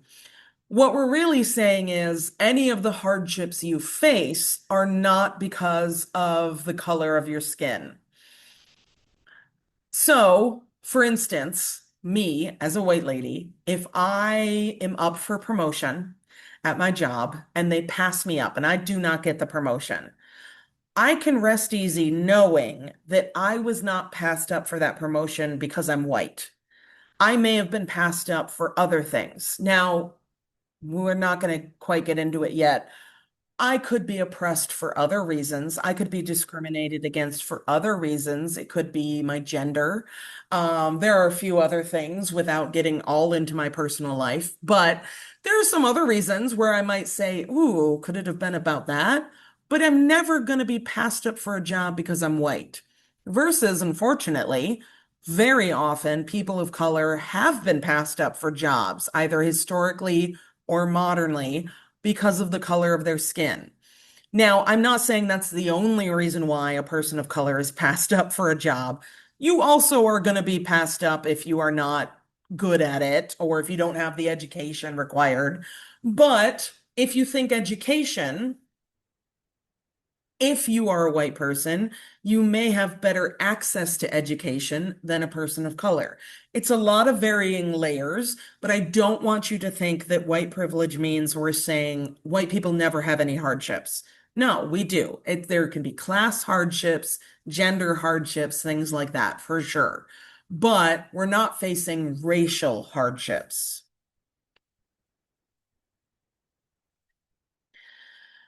Now, you may or may not know this lady. This is Rachel Dolezal, and when we talk about ascribed status and race, she comes up. So, little backstory.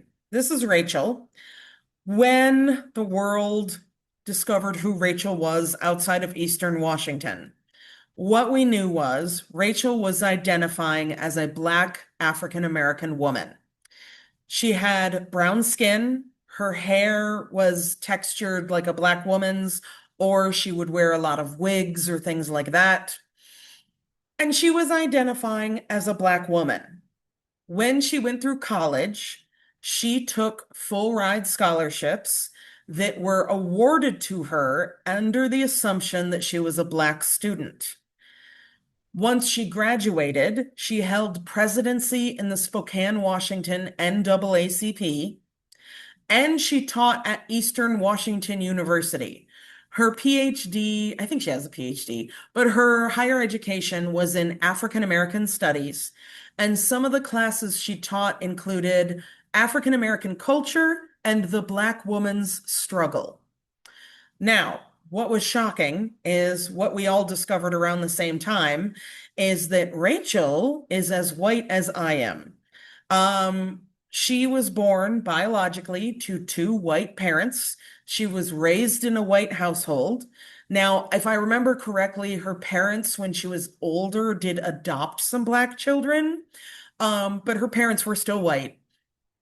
Rachel claims two things.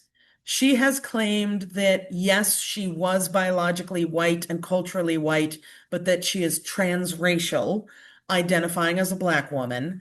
She has also claimed that her biological white father is not her real dad. She has claimed that her mom had a relationship with a Black man and had her. I do feel bad for her parents, like her dad, because she's doing this publicly and her poor parents are sitting here like, no, no. So I do feel bad for them. Why is this problematic? So here's where you have to look at how much power they have. I would argue, regardless of what your job is, it's still problematic to masquerade as another race or ethnicity. But let's say, and this is in no way me speaking down on people who work at, for example, Meijer. I am in no way saying that you're like a failure or not doing great for your community and yourself. But someone, say, as a cashier at Meijer, not a manager, just a cashier, has less power than what Rachel had. So if you worked at Meijer as a cashier and you were biologically and culturally white, but you decided one day, I think I identify more as a Black woman, and you changed your appearance and mannerisms to reflect that and told everyone you were Black, would that still be problematic? I would argue yes, but it's going to be less severe because the cashier at Meijer does not have as much power over people or influence as Rachel did.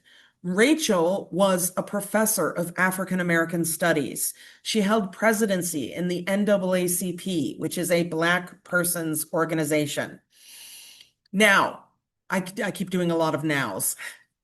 Argumentatively, could I, as a white lady, go get my PhD in African American studies and teach? Yeah, I could. But you would expect a different lived experience of me if you knew I was raised as a white woman. The difference is if you show up, especially if you are a Black student, and you sign up for a class called the Black Woman's Struggle, and you show up and my white butt is teaching your class, rightfully, you're going to have a moment of, okay, she might be educated and done the research, but she doesn't have any lived experience of being a Black woman. I do not know what it's like to be a Black woman in America. The other argument is, could Rachel, while she's presenting as a Black woman, face discrimination? Yes, she could. The difference is if Rachel wakes up tomorrow and says, wow, it's really hard to be a Black woman in America, she could stop being a Black woman versus actual Black people. It's not that easy. They can't just wake up and be like, I think I'll be white today. But yeah, so it comes down to power and opportunities. And rightfully so, the world basically said, Rachel, you are not Black. Rachel has doubled down. She does not hold those positions of power anymore, but she is still adamant that she is a Black woman. If you're following along on Google Slides, I did skip a slide for time, but I want to bring up this guy on the right. So this is James Rodet Rodriguez. I bring him up because there is a historical concept in our country of especially Black people, certain Black people, presenting themselves as white, called white passing, where basically, because historically, white folks in our country have had more rights and more opportunity, people who were light-skinned Black people would just kind of like not correct other white people if they assumed they were white.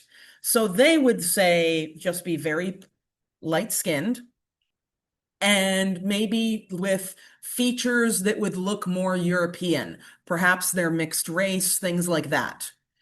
And they live in, say, 1930s in Georgia. Segregation, less opportunities, way more discrimination against Black folks. They know I'm going to get better jobs and better marriage prospects if I hide my ethnicity and just kind of lean into the fact that I look white. That is more for survival. So this is a less extreme example, but this is James Roday Rodriguez. In Hollywood, it's very common for actors to change their names. That happens all the time.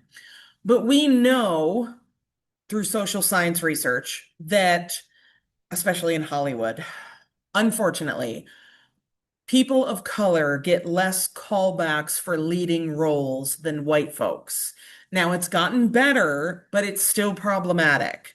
And 10, 20 years ago, James Rodriguez, who is Hispanic and Latino, was not getting a lot of callbacks, even though he was a talented actor. So he changed his name to James Roday. Suddenly, he got more callbacks.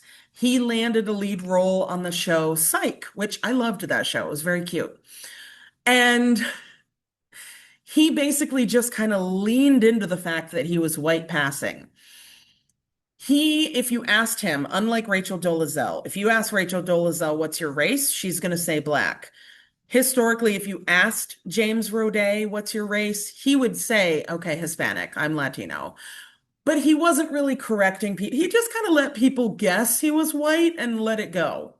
Now, he has since come out and said he regrets that. He felt like he was hiding his heritage.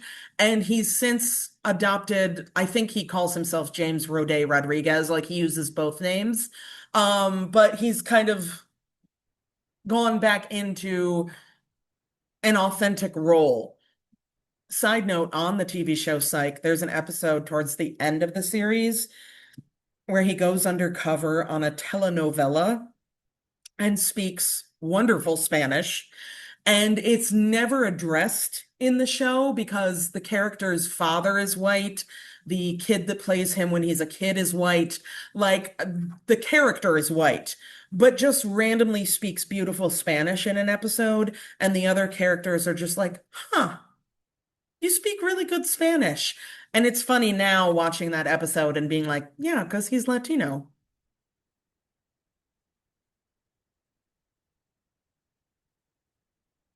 I've mentioned before how humans love organizing things. We love putting nature into small boxes. Basically, I'm not going to spend a lot of time on this slide. Basically, to say, historically, what we did is we treated different races of humans as if they were different breeds of dog. Now, luckily, scientists, all of us, have now finally figured out, I mean, recently, but not some, terrible sentence, Stephanie. In the past few decades, we have finally had the conversation that we are not different breeds, we are not different species.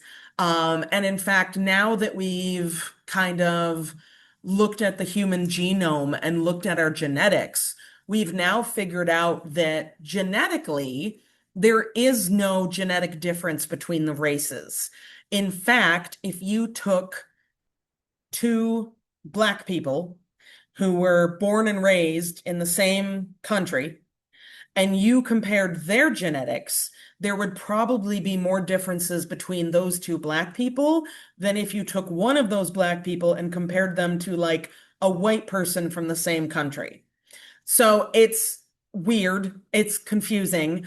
We don't get heavy technical into this.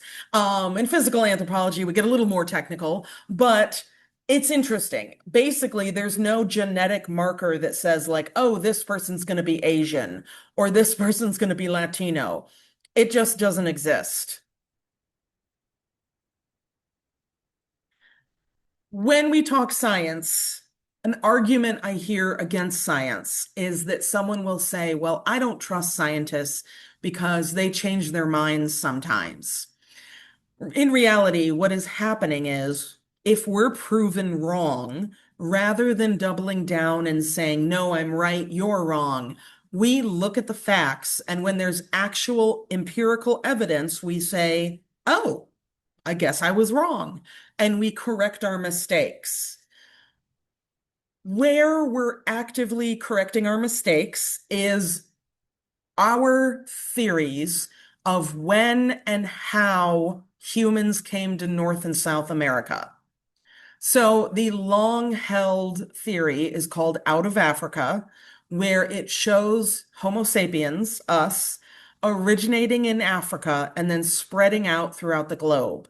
Now, that part is correct. We know that we originated in Africa and then spread out. But we're trying to figure out exactly where we went first and when we got there. And so, how and when we got to North and South America, for years, scientists have said the only way humans came over was on the Bering Strait land bridge. That land bridge right now is underwater, but during the Ice Age, it was exposed and it connects like Russia to Alaska. So we do have empirical evidence showing that yes, humans did travel across the Bering Strait land bridge. That is one way they got here. But culturally, when we would talk to indigenous North Americans and we would ask, well, when did your people get here? We were usually told one of two responses. Either we've always been here, or we would say, hey, so you got here around 16,000 years ago, right? And they would say, no, way longer than that. But we didn't have evidence. So we kept kind of not believing them and saying, like, that's all well and good, but we need hard data to prove it. Well, we have it. We have found fossilized human footprints in New Mexico dating to 23,000 years ago. The Bering Strait land bridge only appeared 16,500 years ago, which means about 6,500 years before the Bering Strait land bridge, humans were here. And honestly, it's probably going to end up being way before that too. If you're wondering how you date a footprint, because you'd be dating the soil, and that's really old, we found fossilized seeds and pollen in them. So basically you had like the damp, moist ground, pollen and seeds fell on it, and then a human walked across it and pushed the seeds into the dirt. If we can date the seeds, we can date the footprints. Now, a couple images to drive that home. This is an image of the footprints. Personally, I just find them very neat. This other image is the Bering Strait land bridge. So this is a really big space. You weren't crossing the Bering Strait land bridge in like one day. We found encampments where people kind of hung out there. This is the distance. So the top arrow is where the Bering Strait land bridge is in the Bering Sea that connects these two parts right here. And then all the way down here is where we found the footprints, which means for years we've said humans came over on the Bering Strait land bridge and then eventually worked their way down here into South America. But now we're finding out, okay, humans got here, there go my lights. Humans got here way before we thought. So we're trying to figure out how and when. And most likely, we're going to discover that they came over by boat, like the indigenous communities have been saying for years. And in fact, we've also found sites down in Chile in South America that predate the Bering Strait land bridge too. So clearly, humans got here way before we originally thought. We're just now trying to piece together, okay, how early and how did they get here?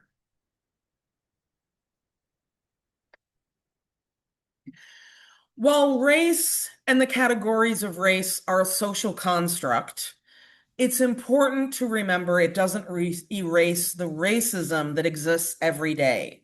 So when I say when I say race is socially constructed, I mean we as humans developed these categories and oftentimes try to rank the different races. The good news is we now understand that the races are not ranked.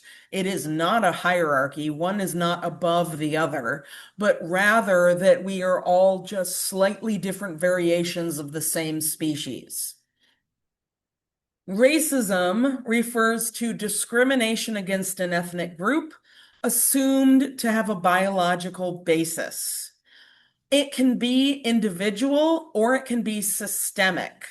Systemic means relating to a system, especially as opposed to a particular part. So the last bullet point is an opinion where I say a personal goal of mine is to be, yeah, I strive to not be racist for sure.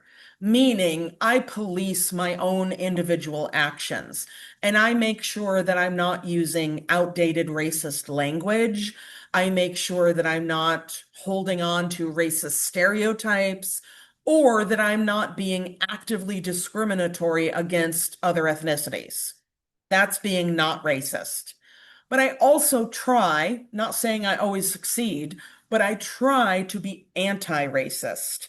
And the difference is just not being racist means I'm policing myself. Anti-racist means I'm policing the system. When I see the system being disadvantageous, oh, that was a terrible pronunciation. When I see the system being disadvantageous, I think I got that, towards people of color, I call it out. If I see someone else being racist, I step in and I say, hey, that's not okay. Now, like I said, I'm not saying I'm Wonder Woman and I'm like solving racism, but it's a small little thing that I try to do to try and better my society to reflect what I would like to see.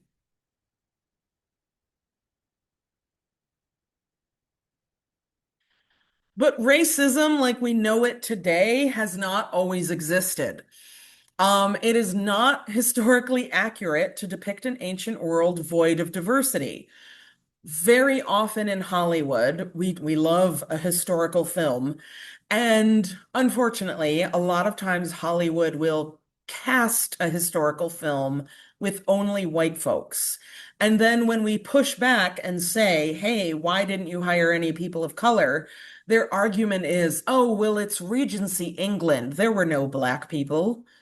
Yes, they existed. So humans love traveling. Not every human, but as a species, we like exploring. And so even historically, before the slave trade, people traveled and people from Europe would move to Africa, people from Africa would move to Asia, people from Asia would move back up into Europe. You moved around. So I'm not saying Regency England would be as diverse as 2025, but there would still be some diversity. And the thing that drives me absolutely bonkers is when it is a historical movie that takes place outside of the Western world, and yet they only cast white people. There was a film like 15 years ago about Moses. Moses was a Middle Eastern Jewish man that lived a long time ago. And Hollywood cast, not only did they only cast white people, but guess who they cast as Moses? You know, the Middle Eastern Jewish man, Christian Bale. Now, don't get me wrong, I love Christian Bale. I like him. He's a good actor. Not who I think of when I imagine Moses. And so rightfully, there was a lot of pushback against that. Now, the term microaggression, you have probably heard before, so I wanted to define it here and then give a little silly of an analogy, but it made sense to me when I heard it. I really liked it, so I want to share it with you. So a microaggression is the term used for commonplace verbal, behavioral, or environmental slights, whether intentional or unintentional, that communicate hostile, derogatory, or negative attitudes towards stigmatized or culturally marginalized groups. Basically saying microaggressions are the small little aggressive actions or speech that add up and become exhausting and add up to be a heavier discrimination. So a real life example is, okay, different races of people have different textures of hair. And I understand that humans are very tactile, meaning when we see something that looks different, we want to touch it. But as adults, we have to learn that it's not okay to touch strangers. Unfortunately, some white folks, and we're seeing it change, so it's usually going to be of the older generations. Some white folks think it's totally okay to reach out and touch like a Black person's hair. They mean it as a compliment. They don't mean harm by it, because what they're trying to say is, I notice your hair looks different than mine. It looked really pretty. I wanted to see what it felt like. But what they're really doing is saying, metaphorically, you have no say over this. I have the power to touch your body without your choice because I'm above you and I have that power. And yeah, a one-off of this happening, I'm sure, is incredibly annoying and frustrating to Black folks. But imagine if it's happened like 5 or 6 times. Imagine if strangers came up to you 5 or 6 times in one day and touched you. You'd be rightfully annoyed by the last one. So here's my silly analogy. I heard it, I read it somewhere else, and I really liked it. Think of a microaggression like being poked.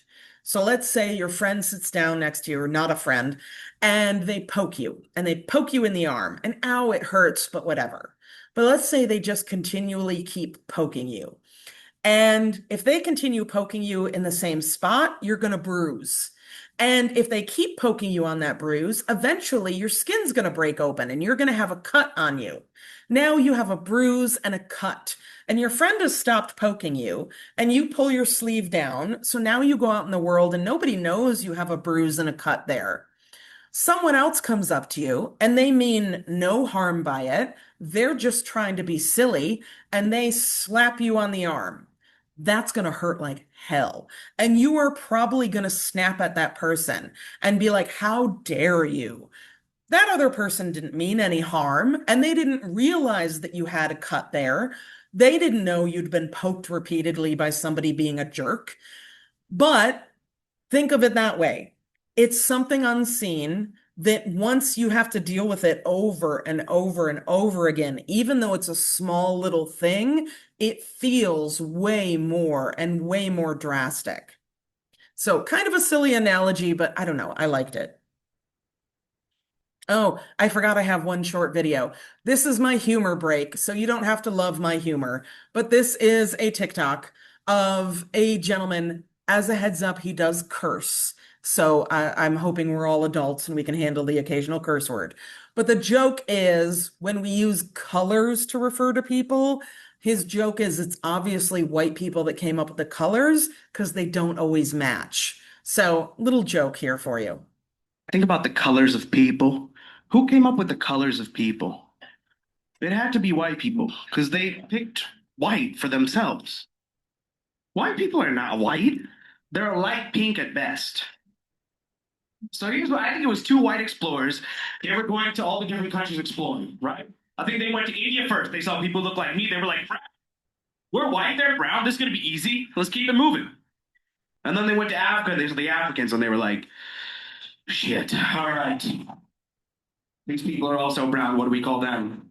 One guy's like, how about taller brown or cooler brown?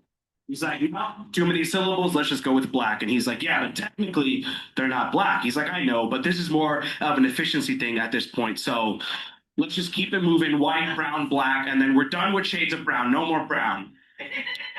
And then they went to America and they saw the natives and they were like, mothers.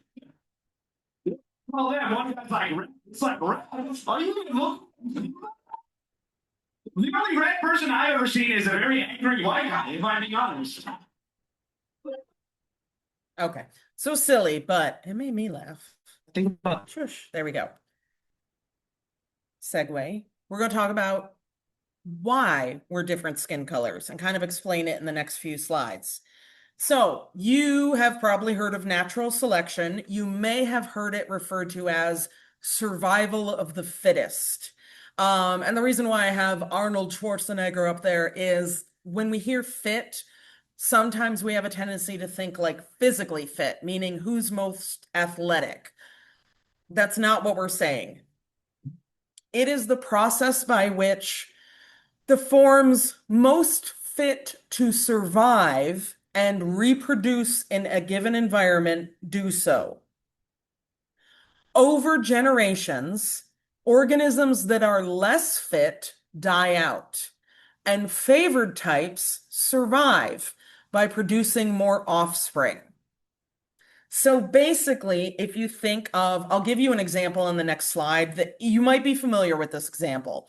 But if you think of an organism that is adapted to its environment, so let's look at deep sea creatures. The further down you go in the ocean, the more pressure and gravity, I'm not an ocean expert, so I might be a little off, but like the more pressure is put on you.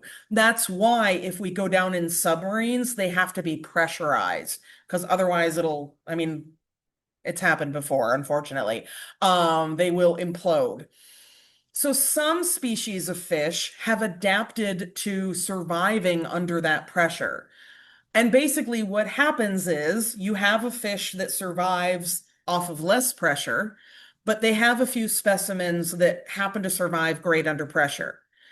As they go further deep into the ocean, the ones that survive better will pass their genetics on to the next generation. And therefore, the next generation is even better adapted to the environment.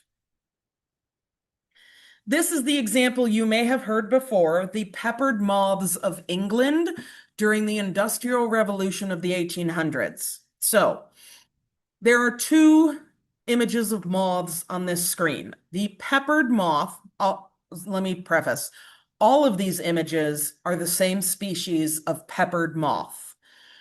They are called peppered because most of them look like this white guy with black peppers on him.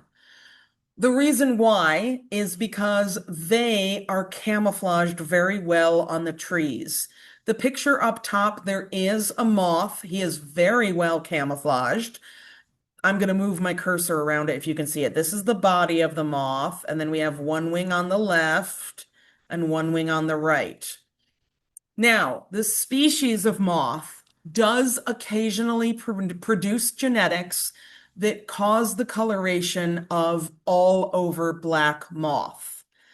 However, a all over black moth on a white tree sticks out really easily and gets picked off by predators more often. So even though the species can create a black moth, usually they're more rare because the black moths do not survive long enough to reproduce and pass on their genetics. What happened is the Industrial Revolution. A ton of coal burning factories were put in England. And when you burn coal, you get a lot of soot and grime in the air that coated the trees and the buildings. So, I say so way too much. Moths have a much shorter lifespan than us, which means we can see multiple generations in a short amount of time. So over a few generations, suddenly this species of moth being black and white was no longer advantageous because as you can see in the bottom picture, a black moth blends in with the black tree where a white moth sticks out. So now white moths were getting picked off in bigger numbers by predators, and the black moth was surviving longer to pass its genetics on. It got so severe that for a while, the people of England thought the peppered moth had gone extinct. They thought it's gone. We don't know where these black moths came from, but the peppered moth is no more. And then scientists kind of figured out what was going on. Coincidentally, they also kind of switched from coal burning. And once that happened, the air got cleaned up and the species course corrected. Now, once again, now that the trees and buildings were cleaned up and white again, it was advantageous to be white moths rather than black. Black peppered moths still happen, but they're a lot rarer because they just don't survive long enough. Now, I mentioned not to get natural selection confused with sexual selection. Natural selection is I survived long enough to reproduce. Sexual selection is I beat out the other men, and therefore I get to mate with the ladies and impregnate them, and they get my genetics. So, like lots of birds of paradise, where the male does the mating dance and the lady chooses which male to mate with. So, therefore, the genetics get passed on with birds of like bright plumage and good dance moves. The Irish elk is an extinct species of elk that existed during the Ice Age. And we do know that they were hunted to extinction. They were a big prey animal for other animals, but humans were booming at this time, and we hunted them until they went extinct.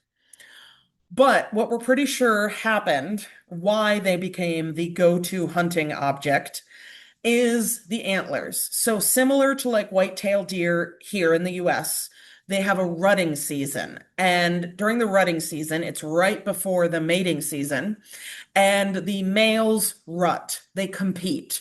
They lock their antlers together and push and kick, and whoever has the bigger antlers and more strength wins.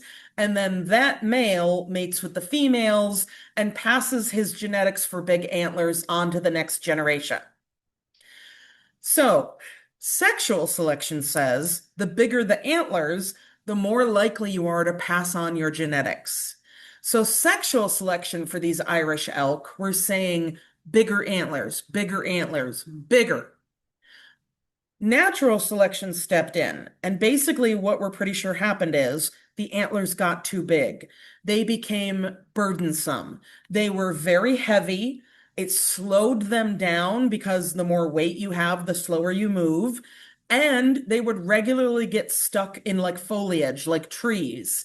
And if you're a small band of hunter-gatherer humans trying to survive and feed your big family, of course you're going to go for the giant deer that's stuck in a tree. Easy pickings. And so we picked them off very quickly, and they are no more. So unfortunately, they are a prime example of sexual selection not always being in the best interest of the species. Continued on, how do we explain skin color? Biologically, what causes the different skin pigmentation is melanin. Now, Kotak cautiously refers to this as natural sunscreen. And to some degree it is. So me, I'm very pale, and I got a sunburn this past summer. I try really hard not to tan, not because I don't like dark skin, but rather because I have a family history of being very prone to skin cancer. That is where I say, please also wear sunscreen, even if you have deeply melanated skin and a darker skin tone. If you know you're going to be out in the sun for a few hours, sunscreen will help you. You are going to be less likely to get a sunburn, but you can still get skin cancer. So that's where I don't love that he calls it natural sunscreen, because I'm going to scold you and tell you, please still wear sunscreen. Your skin will thank you later in life. But it does help protect you a bit more than someone like me who has less melanated skin and is pretty pale. The reason why we developed different skin colors is historically, pre-1600s, most dark-skinned people lived within the tropic zone. That is the red bar on the map. It is 23 degrees north and 23 degrees south of the equator. Within the tropic zone, I don't know if I want to say you get more sunlight, but it's like stronger sunlight. So be cautious if you are somebody that likes tanning. Let's say you regularly tan here in Michigan, And you know, okay, if I go to Grand Haven Beach and I lay out in the sun in July, I can lay out for 3 or 4 hours and get golden brown and I'm happy. Side note, that would not happen to me if I lay out with no sunscreen for 3 or 4 hours. It has happened before. I will get sun poisoning. Yeah, it's not good for me. But some people tan beautifully. But let's say you go on vacation to Ecuador and you are right at the equator. Because of the way our Earth is tilted, you are actually closer to the sun. So you are getting slightly more harmful sun rays. If you go to the beach in Ecuador, does Ecuador have beaches? I'm realizing I don't know that much about the geography of Ecuador. Let's say you go lay out in Ecuador and you lay out for 3 or 4 hours, you are probably going to get sun poisoning or at least one heck of a sunburn because it's going to be the equivalent of laying out for 6 or 7 hours, which can be very harmful. Now, I say most dark-skinned people lived in the tropics because there are exceptions to the rule. There are some pockets of indigenous communities I will talk about in a moment. And like I said, people have always traveled. So this wasn't like no white people lived in the tropics or no people of color ever lived outside of the tropics, but just that the majority were found within the tropics zone. So when you live in the tropics, you get abundant sunshine and vitamin D. We need vitamin D. That is why we need sunlight.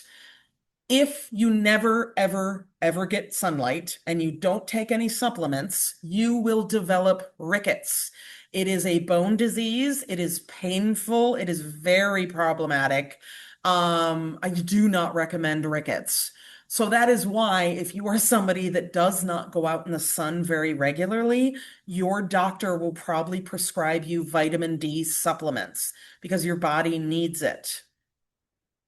That is also why if you suffer from seasonal affective disorder, I am not trying to say that vitamin D supplements are going to cure you, but I have heard some people say that it benefits them. So as we're going into the dark months, as you can see, the sun has already set behind me and it is 7:46. It's only going to get worse. So maybe look into some vitamin D. This is great for dark skin because you can spend more time outside. You will absorb the vitamin D you need, and you will not absorb too much because you can poison yourself with vitamins. Don't overdo it on vitamins. You can actually make yourself ill. You would think vitamins are good, therefore I'm going to take as many as I can, but you really can cause issues to your body if you overdo it. If you live in the extreme north or south, you get cold, lots of cold. That is not great for vitamin D absorption. The solution is super pale skin. Then you go absorb sunshine one day in February and you're good, like a battery for like another month. Now, I'm not saying that means white people never have seasonal affective disorder. No, that definitely still happens. But for the most part, a lot of white folks are good with limited sun. You might be cranky because you miss it, but physically you're okay with limited sunshine. So here's my other exception to the rule. An example of an indigenous community that lives in the north, but is not as pale as like white Europeans. That would be the Inuit people of northern Canada and Alaska. This little Inuk child is fishing. So how have they, over many, many, many generations, not adapted to having less melanin? Because in the north or in the extreme south, you have 30 days of no sunshine in the winter. Now, the trade-off is you have 30 days of only sunshine in the summer. And I've actually heard it's harder to get used to the 24-hour sunlight than it is the 24-hour dark. Because imagine it being bright and sunny at 3 a.m. It's hard to tell your brain, no, go to sleep. We need sleep because we're so used to evolutionarily going, sunlight means time to do things. So it's hard. They adapted because of their diet. They have a very fish-rich diet. And fish are loaded with vitamins, including vitamin D. So because many, many, many generations have adapted to eating a lot of fish, they have not had to adapt to having lighter skin tones. So just kind of one of the exceptions to the rule.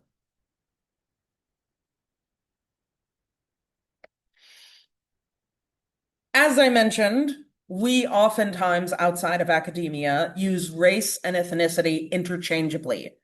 For example, the term Hispanic is not a race. Now, I would argue it can be considered an ethnicity, but technically Hispanic just means Spanish speaking. That is why if you're filling out like a form at the doctor or for the government and it's asking you your race, it will oftentimes ask you separately, are you white Hispanic or white non-Hispanic? That is because if you were a white European from Spain, you're still Hispanic. But a lot of times we just use Hispanic to mean Latino. Now, the good news is if you are a Latino or Latina person and you call yourself Hispanic, if you are Spanish speaking, that's still correct. And even if it's not technically correct, I'm not here to yell at you and tell you you can't call yourself Hispanic. Just know that, like on paperwork, technically, it just means Spanish speaking. Now, this lady on the screen is our first Latina and Hispanic Supreme Court Justice, Sonia Sotomayor, and she was appointed in 2009. The quote from her, I'm going to read it and then explain why I have it up here. She said in an interview, I would hope that a wise Latina woman with the richness of her experiences would more often than not reach a better conclusion than a white male who hasn't lived that life. When she was quoted saying that, some white males got very angry because they took the quote out of context and they thought she was saying, I make better decisions and am smarter than any white man out there just because I'm a Latina woman. That's not what she was saying. What she was actually saying is if the Supreme Court in the US is supposed to be representative of the people, then we need to make sure the Supreme Court is diverse. And when we're talking about specific things that affect the Latino community, Sotomayor was saying, I'm going to be better at making those decisions because I've lived that life as a Latina American. She's not saying white men are stupid and can't make good decisions, but rather that she's bringing with her a lived experience that they do not have. It used to be for many, many years that our Supreme Court was 9 white men. Eventually, we started to get a few men of color, and then we got some white women, and then we got some women of color. So it's finally at least looking more diverse and looking a little more reflective of the people they're representing. So she definitely was not trying to say she's smarter than every white man out there, but that rather she just kind of has that lived experience to bring to the table. You've heard the term descent before, slightly different than decent. It is social identity based on ancestry.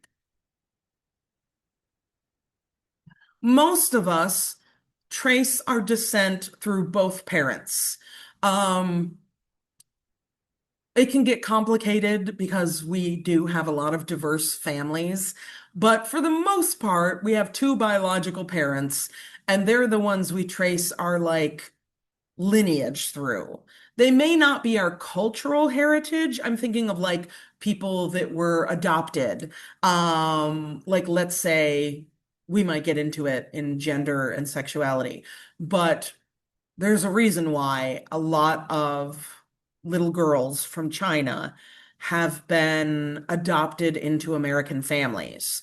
So a child like that, let's say they were raised by white Americans, I would argue that while biologically they have heritage that is Chinese, I would argue that culturally they have heritage that is white American, because that's the family they were raised with. Versus hypodescent, is when we have children of mixed unions, meaning biracial or multiracial, and we assign them to the same group as their minority parent. Historically in our country, the reason for this ties into slavery. And basically, in 1865, slavery was abolished. And suddenly, you had a whole population of Black people who were free.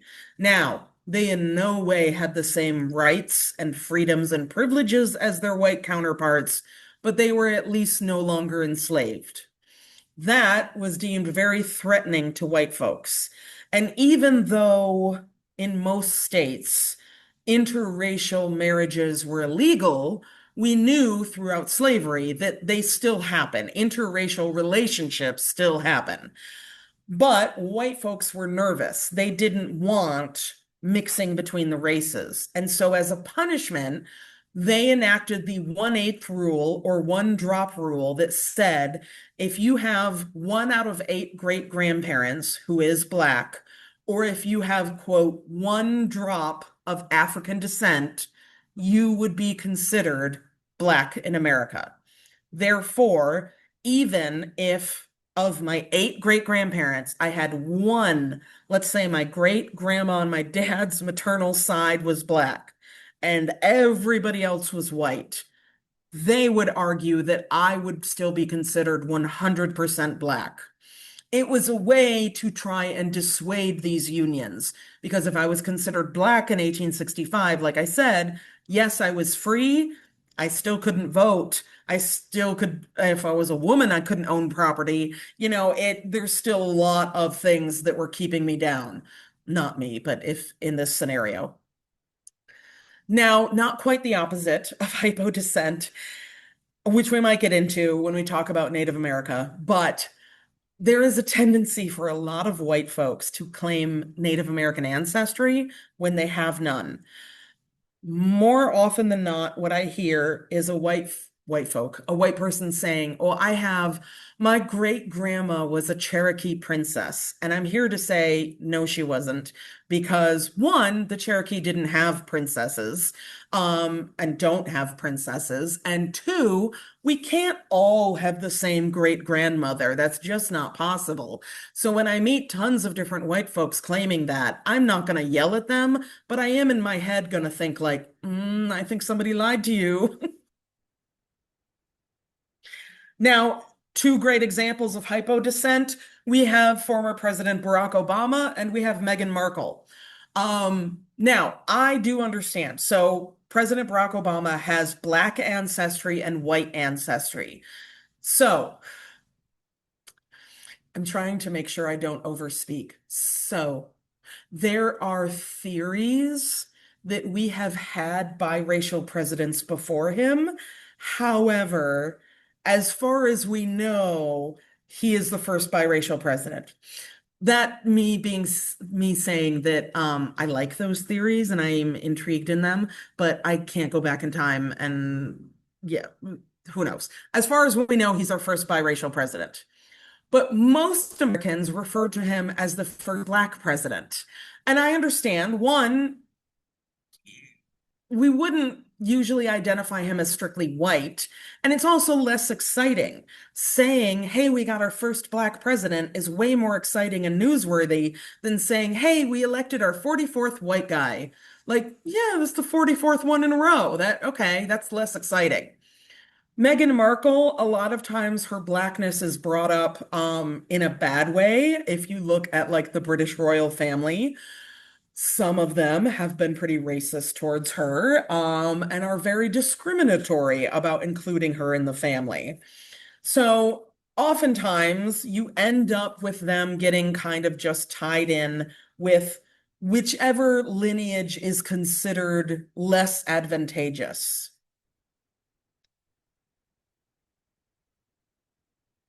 Nope, I'm going to pause there. So rather than get into a new topic, I will let you go there. Thank you for your flexibility and my technical skills, which are lacking. But we got everything going. Next week, keep up with the readings. You will have some review questions due next week. They're already under week 8. If you want to get into them ahead of time, you can. But next week we will wrap up race and ethnicity and get into the beginnings of making a living. So we'll get caught up pretty quickly. Otherwise, you're free to go. Have an awesome week, and I will talk to you soon.